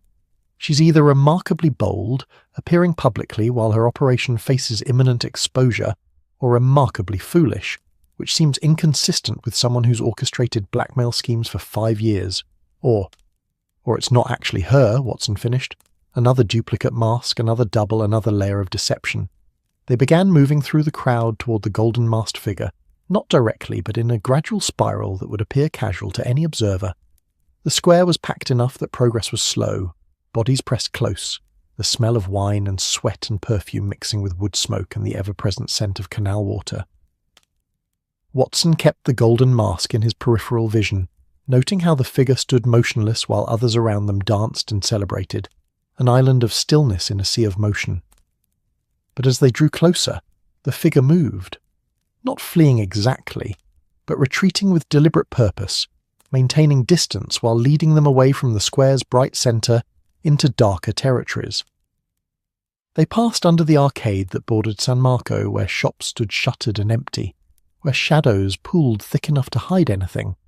The figure ahead moved with confident familiarity, taking turns without hesitation, navigating Venice's labyrinth as if the city's geography was written in their bones. Holmes increased his pace, Watson matching him, both now openly following rather than pretending casual movement. The golden mask glanced back once, confirming that pursuit was noticed and apparently expected, then disappeared around a corner into a call so narrow Watson's shoulders nearly brushed both walls. The passage twisted between ancient buildings, the sky reduced to a ribbon of darkness overhead, the only light coming from occasional windows where Venetians lived their lives oblivious to the drama unfolding below. They emerged into a small campo, barely larger than a room, dominated by a wellhead at its centre and a small church whose facade had crumbled into romantic decay. The golden-masked figure stood by the well waiting, and as they approached removed the mask with slow deliberation. The face revealed was male, perhaps 35, with the refined features and confident bearing of aristocracy or wealth, brown eyes that held intelligence and something that might have been regret. He was handsome in the way Venetian nobles often were, as if centuries of selective breeding had refined features into almost artistic perfection. He wore expensive civilian clothes beneath a dark cloak, and his hands, one still holding the golden mask, bore rings that caught what little light penetrated the campo's shadows. "Mr. Sherlock Holmes," he said in English that held only the slightest Italian accent, educated and precise. "Dr. Watson, I am Count Alessandro Barbarigo, and I believe we need to have a conversation before tomorrow's revelations destroy more lives than necessary." Holmes stopped several paces away, his own mask still in place, his posture alert but not aggressive. "You're the Contessa's confederate within the diplomatic community, the one who provided information about targets, who ensured blackmail schemes functioned smoothly, who protected her operation from exposure. Barbarigo's smile was sad, almost gentle. I am, yes, though Confederate suggests a partnership of equals, and that was never quite accurate. I was her tool, her weapon, her revenge made manifest in the world of diplomacy and power. He set the golden mask on the wellhead like an offering. But I'm also the reason Sir Reginald Ashworth is alive and his evidence remains intact. I could have arranged his death a dozen times over the past weeks, during his investigation in Vienna, during his journey to Venice, certainly during the masquerade when chaos made accidents trivially easy to stage. I chose not to. Watson felt confusion mixing with wariness. Why? If his revelations will destroy Contessa's operation and presumably implicate you as well, why allow him to survive? Because I'm tired, Dr. Watson. Tired of the masks, tired of the deceptions, tired of being party to cruelty disguised as justice. Barbarigo moved to sit on the wellhead's edge, the gesture somehow making him appear younger, more vulnerable. Let me tell you a story, gentlemen. 5 years ago, I was an idealistic young nobleman who believed that diplomacy could change the world, that careful negotiation and goodwill could prevent the wars our fathers and grandfathers fought. Then I attended the Contessa's masquerade and met a woman, beautiful, intelligent, passionate about the same ideals I held. We spent the evening in conversation that felt profound, important, the kind of connection one dreams about finding. He paused, staring at nothing, lost in memory. 3 weeks later, I received photographs. The woman had been an actress hired by the Contessa. The conversation had been staged in a room where cameras were hidden, and what I'd believed was genuine connection was elaborate theatre designed to create leverage. The demand was simple. Provide information about my diplomatic colleagues, identify those who might be vulnerable to similar schemes, or watch my career end before it properly began. Watson felt sympathy despite himself. So you complied, became part of her operation to protect yourself. At first, yes, but then something worse happened. I began to understand her perspective. The targets she chose were often genuinely corrupt, people who used their power callously, who exploited others without consequence. The blackmail seemed almost righteous, holding the powerful accountable when no other mechanism could reach them. Barbarigo's laugh was bitter. I convinced myself I was serving justice, that the compromises were worthwhile if they corrected greater wrongs. Holmes removed his own mask, his grey eyes studying Barbarigo with the intensity of someone reading a text in a difficult language. But eventually you realize that fighting corruption through blackmail simply creates different corruption. That using the powerful's own methods against them doesn't elevate you, it drags you down to their level. Precisely. Sir Reginald's investigation forced me to confront what I'd become, not a crusader for justice, but simply another blackmailer hiding behind noble justifications. So when I discovered he was compiling evidence, when I realized his plan to stage his disappearance, Barbarigo spread his hands. I could have stopped him. Instead, I helped him. Small things, ensuring certain documents reached him, arranging for the boatman Marco to be available and discreet, making sure the monks at San Francesco understood he needed absolute protection. Why reveal yourself to us now? Watson asked. You could have simply vanished. Let tomorrow's revelations unfold without your involvement. Because Sir Reginald's evidence will destroy the Contessa, yes, but it will also create chaos that might allow the actual criminals she blackmailed to escape accountability. They're not innocent simply because they were her victims. Many of them committed genuine crimes, genuine abuses of power. They need to face justice too, but proper justice, through legitimate mechanisms rather than extortion. Barbarigo stood, retrieving the golden mask and holding it out toward Holmes. I have names, evidence, documentation of actual crimes distinct from the manufactured scandals the Contessa created. I can help ensure tomorrow's revelations lead to genuine reform rather than just replacing one corrupt system with another. Holmes took the mask, turning it over in his long fingers, examining it as if it might reveal secrets through touch. You're offering to testify, to expose not just Contessa's blackmail operation, but the legitimate corruption that made her targets vulnerable in the first place.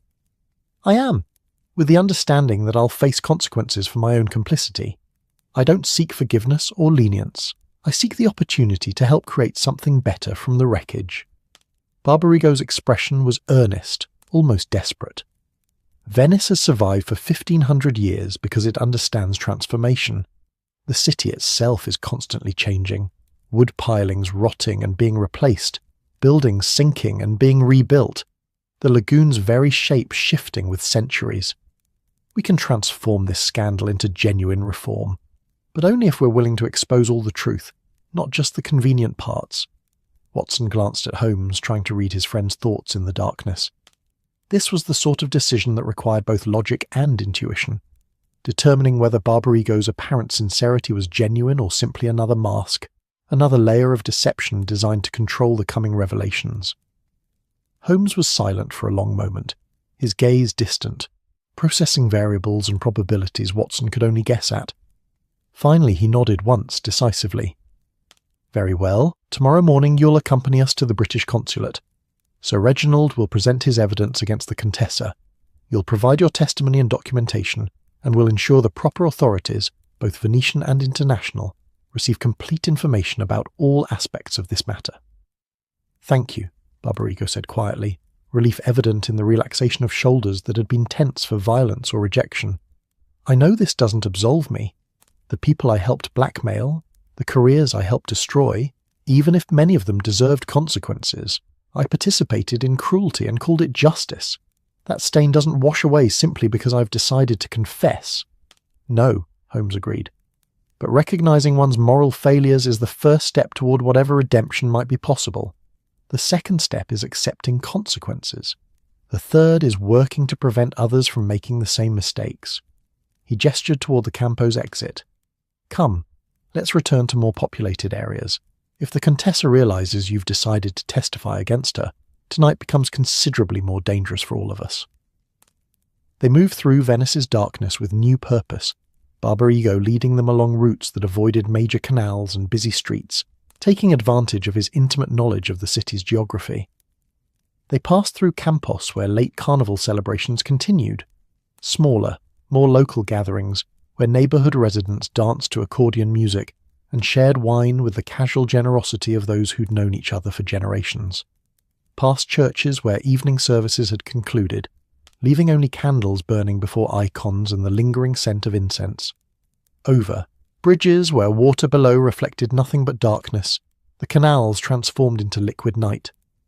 It was approaching 2 a.m. when they reached their lodgings, finding Signora Rossellini still awake, not waiting for them specifically, but engaged in the small domestic tasks that filled a widow's nighttime hours. She took one look at their faces and Barbarigo's aristocratic bearing, and immediately produced wine and bread without asking questions, the universal Italian response to late-night visitors who clearly carried heavy news. They gathered in Holmes and Watson's sitting room, where maps and notes still covered the table from morning's planning. Barbarigo examined Sir Reginald's schedule that they'd recovered from the Hotel Danieli, nodding with recognition at various notations. "The meeting with Monsieur at Café Florian," he said, pointing to that entry. "That was me. M for the Medici family motto I'd mentioned during one of our encrypted correspondences. I gave him copies of Contessa's financial records, showing payments to photographers and payments from blackmail victims. He needed that documentation to establish the money trail. Holmes poured wine for all of them, the domestic gesture somehow grounding after the evening's revelations and tensions. "Tell me about Contessa's husband, Count Contarini. Sir Reginald believes she arranged his death, but what actually happened?" Barbarigo's expression darkened. Count Contarini discovered his wife's early blackmail schemes. This was before the operation became systematic, when she was still experimental, testing methods. He confronted her privately, threatening to expose everything. She panicked, I think, or perhaps calculated quickly that his death would solve multiple problems simultaneously. During that year's masquerade, he fell from the palazzo's upper gallery onto the marble floor below. Multiple witnesses, all masked, all providing conflicting accounts. Some said he jumped, some said he fell, some claimed they saw someone push him.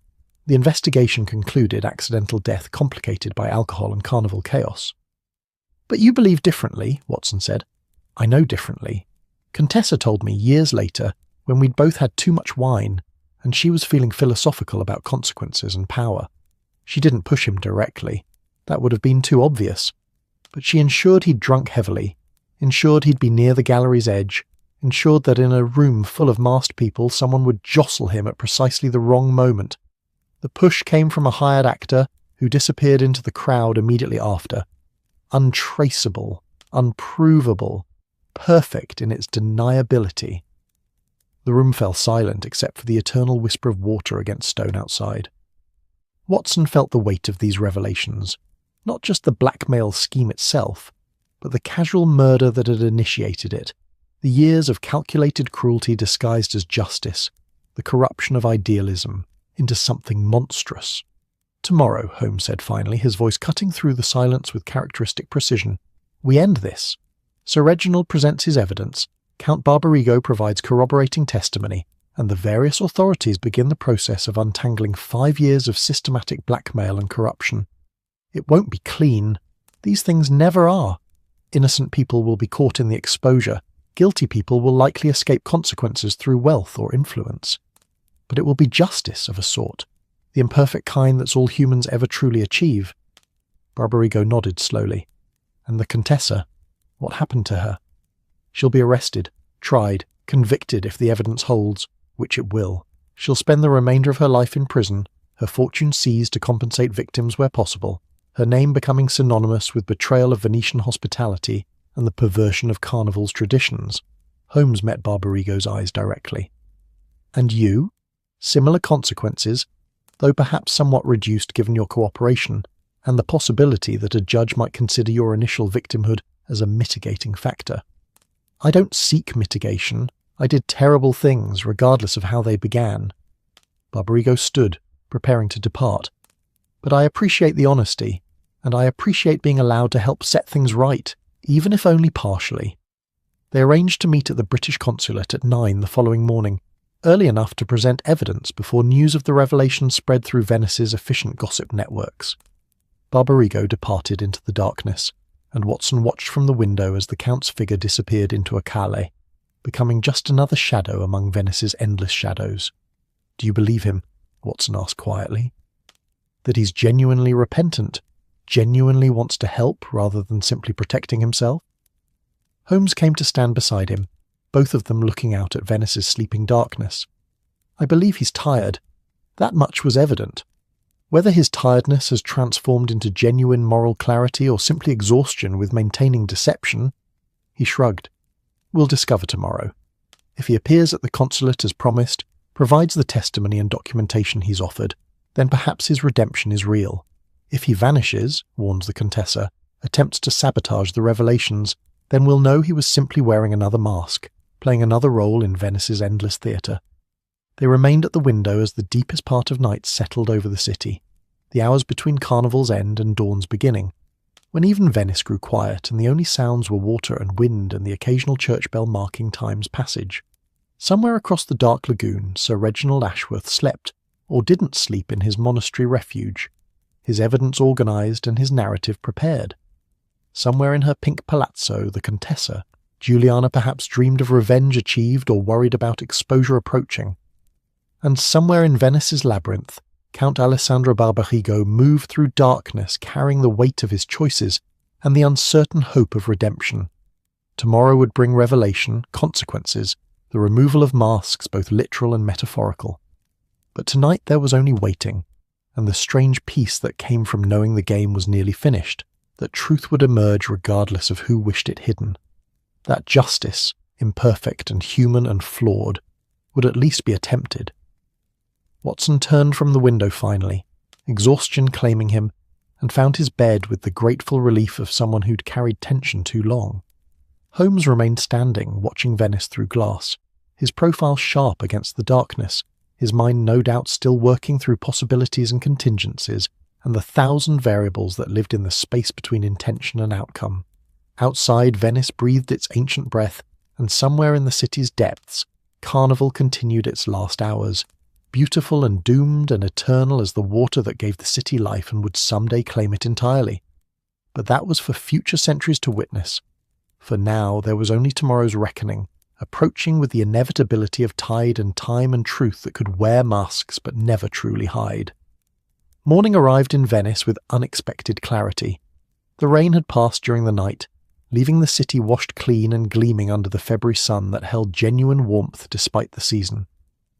Watson woke to light streaming through his window with almost aggressive cheerfulness, as if the weather itself had decided that today required visibility, honesty, the kind of illumination that made shadows impossible and secrets difficult to maintain.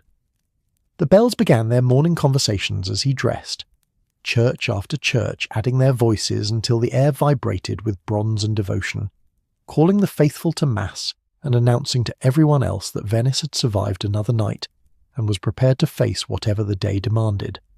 Through his window, he could see the small canal below transformed by sunlight into something almost jewel-like, the water's green depths visible rather than concealed, a gondola passing with its occupants clearly visible rather than reduced to silhouettes. Holmes was already awake, naturally, seated at the table with coffee and the morning's newspapers, Italian publications whose headlines Watson couldn't read, but whose photographs suggested Carnival celebrations continuing despite the dawn, masked revellers stumbling home, the beautiful exhaustion of a city that had danced through darkness and emerged into light still wearing its costumes. "Barbarigo sent a message an hour ago," Holmes said without preamble, sliding a folded note across the table. "He'll meet us at the consulate as arranged." And Sir Reginald sent word via Brother Thomas that he departed San Francesco before dawn. He's already at the consulate with his evidence, preparing his formal statement. Watson unfolded the note, reading Barbarigo's neat handwriting. "I keep my promises, even when keeping them costs everything. See you at 9. A.B. They departed their lodgings shortly after 8. Signora Rossellini providing a breakfast of bread and cheese wrapped in cloth for eating while walking. Her maternal instincts apparently activated by the tension she sensed in her guests. She asked no questions but touched Watson's arm as they left, a gesture that conveyed understanding and something that might have been a blessing, or simply the universal hope that good people would prevail over bad circumstances.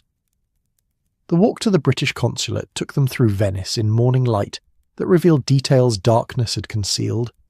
The way water stains climbed palazzo walls like slow-growing vines, the actual colours of buildings that night rendered monochrome, the faces of people going about ordinary business amid Carnival's extraordinary theatre. Bakers were opening shops, releasing smells of fresh bread that made Watson's stomach rumble despite breakfast. Street cleaners worked to remove the previous night's debris, broken masks, empty wine bottles, streamers and confetti that had seemed magical at midnight, but appeared merely sad in the morning's honest light. The British consulate occupied 3 floors of a respectable building near the Rialto Bridge, its entrance marked by the Union Jack hanging limp in the still morning air, and a brass plaque announcing British territorial authority in tasteful understatement. They were expected. A clerk met them in the foyer with the nervous efficiency of someone whose routine had been disrupted by matters considerably above his usual responsibilities. Sir Reginald Ashworth waited in the consul's private office, looking considerably more haggard than he had yesterday at the monastery. Apparently the night had been sleepless, spent reviewing evidence and preparing testimony. The consul himself was a florid man in his 60s named Sir Edmund Hartley, whose expression suggested he'd have preferred retirement to dealing with diplomatic scandals involving blackmail, murder, and systematic corruption. "Mr. Holmes, Dr. Watson," Sir Edmund greeted them with formal courtesy that barely concealed anxiety. "Sir Reginald has been explaining the situation. I confess, if half of what he's described proves accurate, we're dealing with a scandal that could affect diplomatic relations across Europe for years. The Foreign Office is sending a senior investigator from London, but he won't arrive for several days.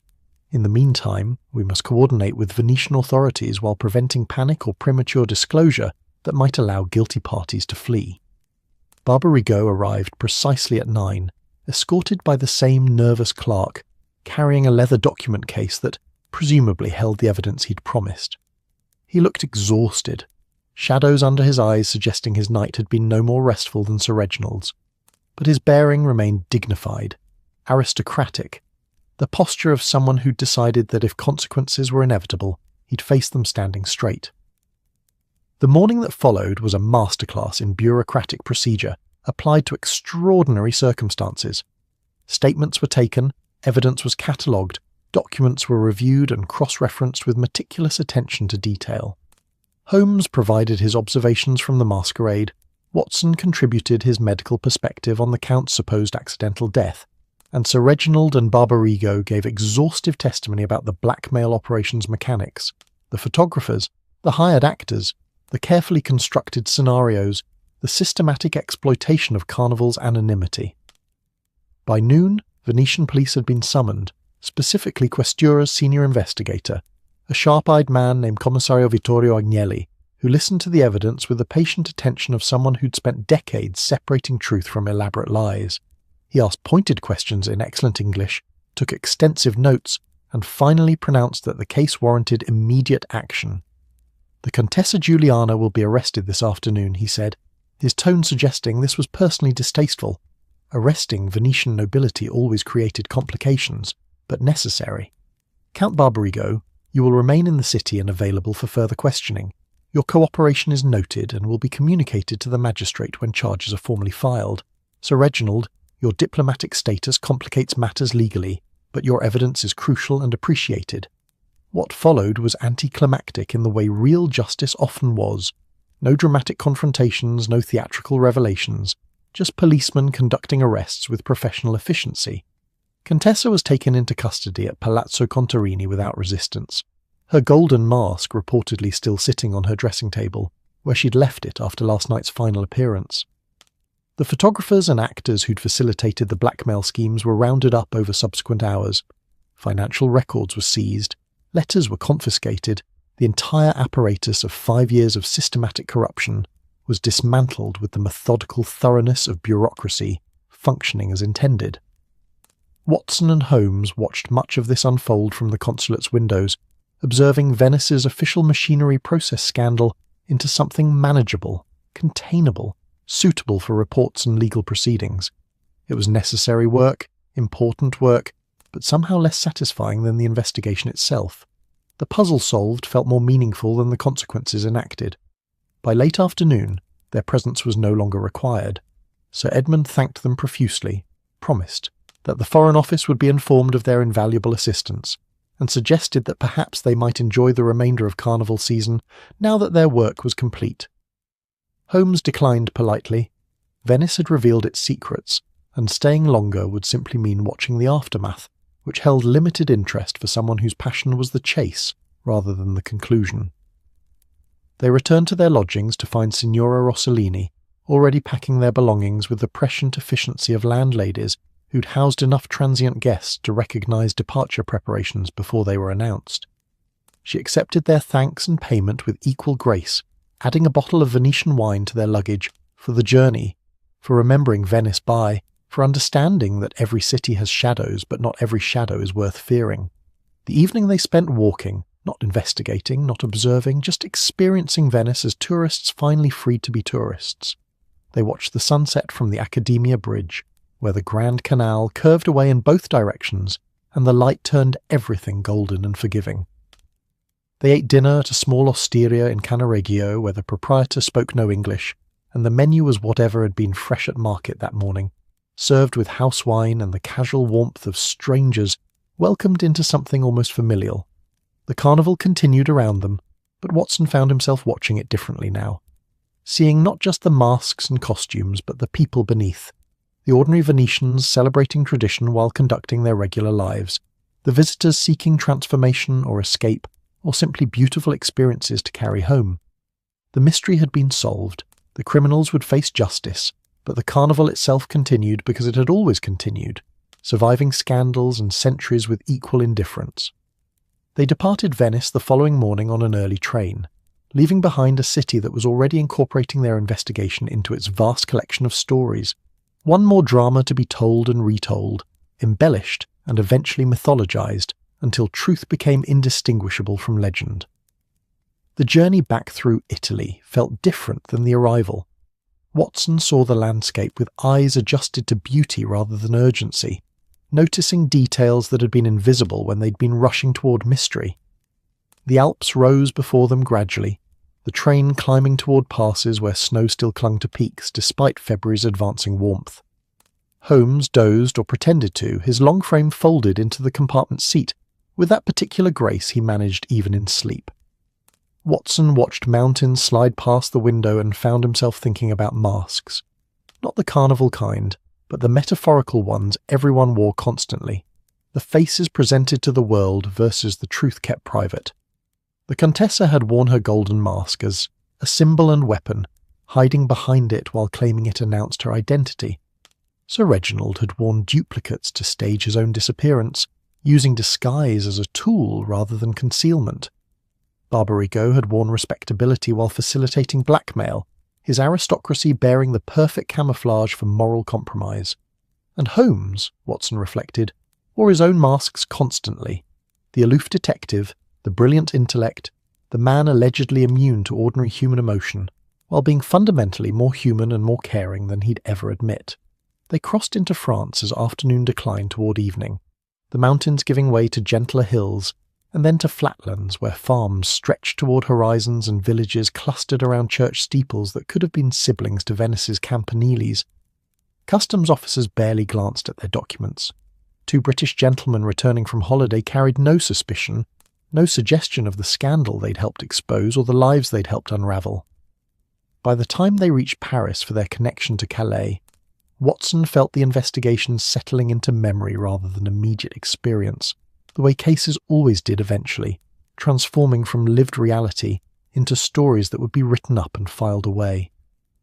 He thought about how he'd tell this one, what details would matter to readers, and what would be too complex or too painful to include fully. Contessa's husband's death would feature prominently, as would Sir Reginald's clever disappearance. But Barbarigo's weary repentance, his exhausted surrender to consequences that felt too personal, too real to be reduced to narrative entertainment. The Channel crossing was rough. February storms made the water choppy and turned the ferry into a bucking, unpleasant experience that had Watson gripping the rail and wishing for solid ground. Holmes seemed unaffected, standing at the bow watching England approach through spray and wind with the focused attention of someone cataloguing geography for future reference. Dover's white cliffs emerged from grey water like a promise kept, and Watson felt something unclench in his chest that he hadn't realised was tense. Home, not that Venice hadn't been beautiful, not that the investigation hadn't been engaging, but there was something about English soil, English weather, the familiar discomfort of home that felt essential after weeks of foreign beauty and deception. The train from Dover to London carried them through countryside Watson had seen countless times, Kent's hop fields and orchards, suburban sprawl as they approached the capital, finally London itself rising around them with its smoke and noise and the particular chaos that made Venice's orderly beauty seem almost artificial in retrospect. They arrived at Victoria Station as evening claimed the city, gas lamps flickering to life along streets still busy with commerce and commuting, the vast machinery of empire grinding on, regardless of diplomatic scandals in distant cities. Baker Street welcomed them with Mrs. Hudson's fussing and the familiar smell of home, coal smoke and old books, tea that had steeped too long, the indefinable scent of rooms lived in long enough to absorb their occupants' essences.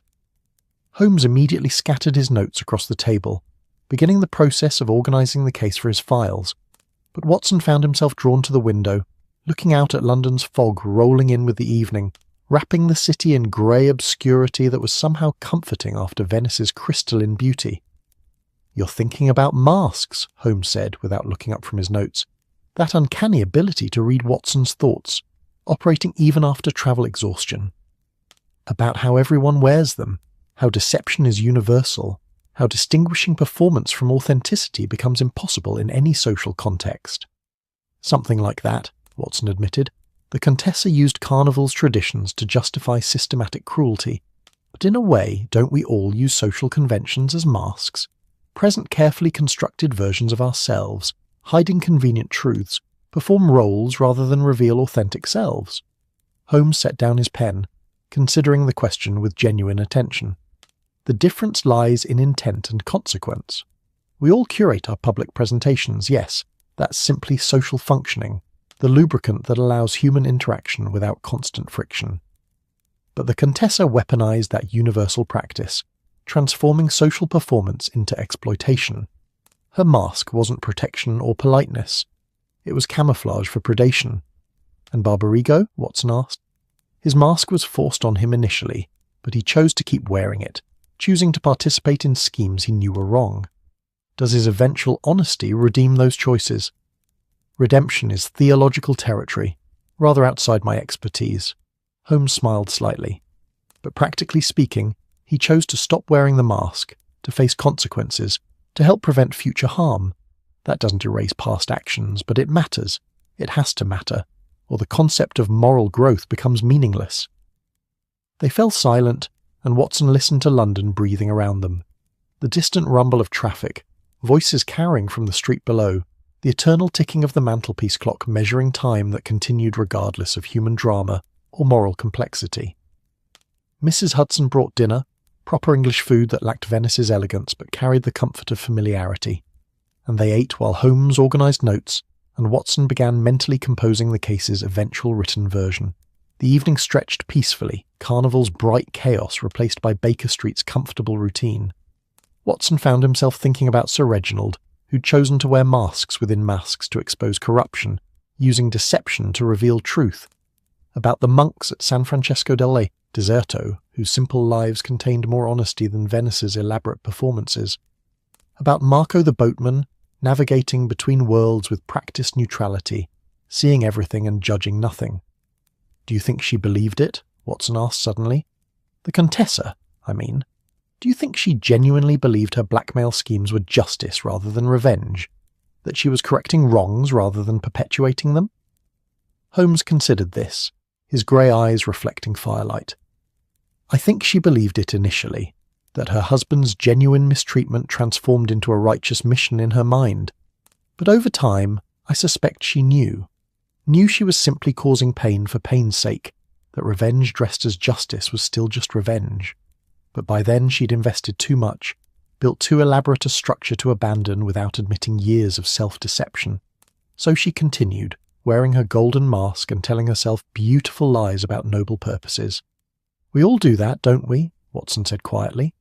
"Tell ourselves beautiful lies to justify choices we know are questionable. Wear masks not just for others but for ourselves, performing versions of our own stories that let us sleep at night." "Perhaps," Holmes agreed, "but the difference between self-deception and genuine evil lies in willingness to remove the mask when confronted with truth. The Contessa doubled down when challenged, built more elaborate justifications, hurt more people to protect her constructed narrative. That's where moral failure becomes moral catastrophe, when the mask becomes the face, when performance becomes identity so completely that authentic self no longer exists beneath it." Watson nodded slowly, finding comfort in the analysis even if the underlying questions remained troubling. Outside, London settled into night. Fog thickening, streets emptying, the city transforming into something softer and stranger. Its own kind of masquerade where gas lamps created pools of light in grey obscurity, and everyone became slightly mysterious, slightly unknowable. He thought about writing up the case, about how to balance entertainment with truth, about which details served the narrative and which were too complex or too painful to include, about whether his role as chronicler made him another kind of mask maker, shaping reality into palatable stories that let readers sleep peacefully, while actual complexity remained hidden in nuance too difficult for popular consumption. But that was a worry for another day. Tonight there was firelight and familiar surroundings, the satisfaction of justice served even imperfectly, and the quiet pleasure of being home after travelling through beauty and darkness in equal measure. Holmes returned to his notes with the focused attention he brought to organising chaos into coherent narrative.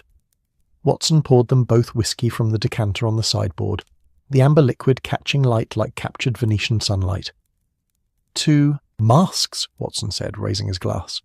"To the necessity of sometimes wearing them, the courage required to remove them, and the wisdom to know the difference between protection and deception." Holmes raised his own glass, that slight smile playing at his lips. "And to Carnival, which reminds us annually that everyone performs, everyone deceives, everyone wears beautiful lies. But also beneath the masks, humans remain fundamentally human, capable of cruelty and kindness, deception and honesty, revenge and redemption in measures both recognise and struggle against constantly."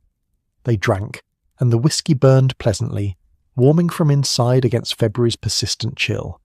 The fire crackled its commentary, London breathed its familiar breath, and somewhere across the Channel and Alps and northern Italy's plains, Venice continued its eternal carnival, masks being donned and removed, truth and lies dancing their ancient dance, the city built on water and dreams, and the beautiful acceptance that appearance and reality were always negotiable, always complicated, always worth examining even when examination revealed uncomfortable truths about human nature and the stories people told themselves to justify their choices. Watson set down his glass and reached for his journal, beginning to sketch the case's outline while details remained fresh. The fog that brought the invitation, the arrival in the city of mirrors, the masquerade's elaborate deceptions, the monastery's quiet truths, the final revelations and arrests. It would make a good story, he thought. Perhaps not his best work, but honest enough, true enough, doing justice to the complexity without overwhelming readers who sought entertainment rather than moral philosophy. Holmes played his violin softly, something melancholy and sweet that matched the evening's reflective mood. And outside, London continued being London, vast and foggy and eternally itself, wearing its own masks but somehow more honest than beautiful Venice, accepting its shadows rather than gilding them with carnival gold and calling cruelty justice. The case was complete, the journey was finished. Tomorrow would bring new mysteries, new masks, new opportunities to peer beneath surfaces and discover what people hid from themselves and others.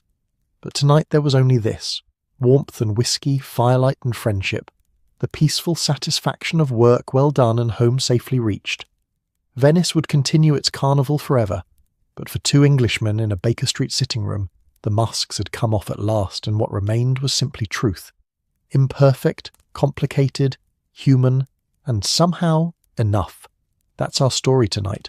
Perhaps you're drifting off beneath the quiet glow of Amsterdam, the warm coastal breeze of Mombasa, the gentle night hush of Taipei, or the serene twilight skies of Lisbon. If this tale brought you calm, like the episode and subscribe for more nights wrapped in gentle wonder. Let the world grow softer around you. Let your thoughts slow to a whisper. Let your dreams wander into the night like drifting light. Sleep peacefully now, wherever you are in this wide and beautiful world.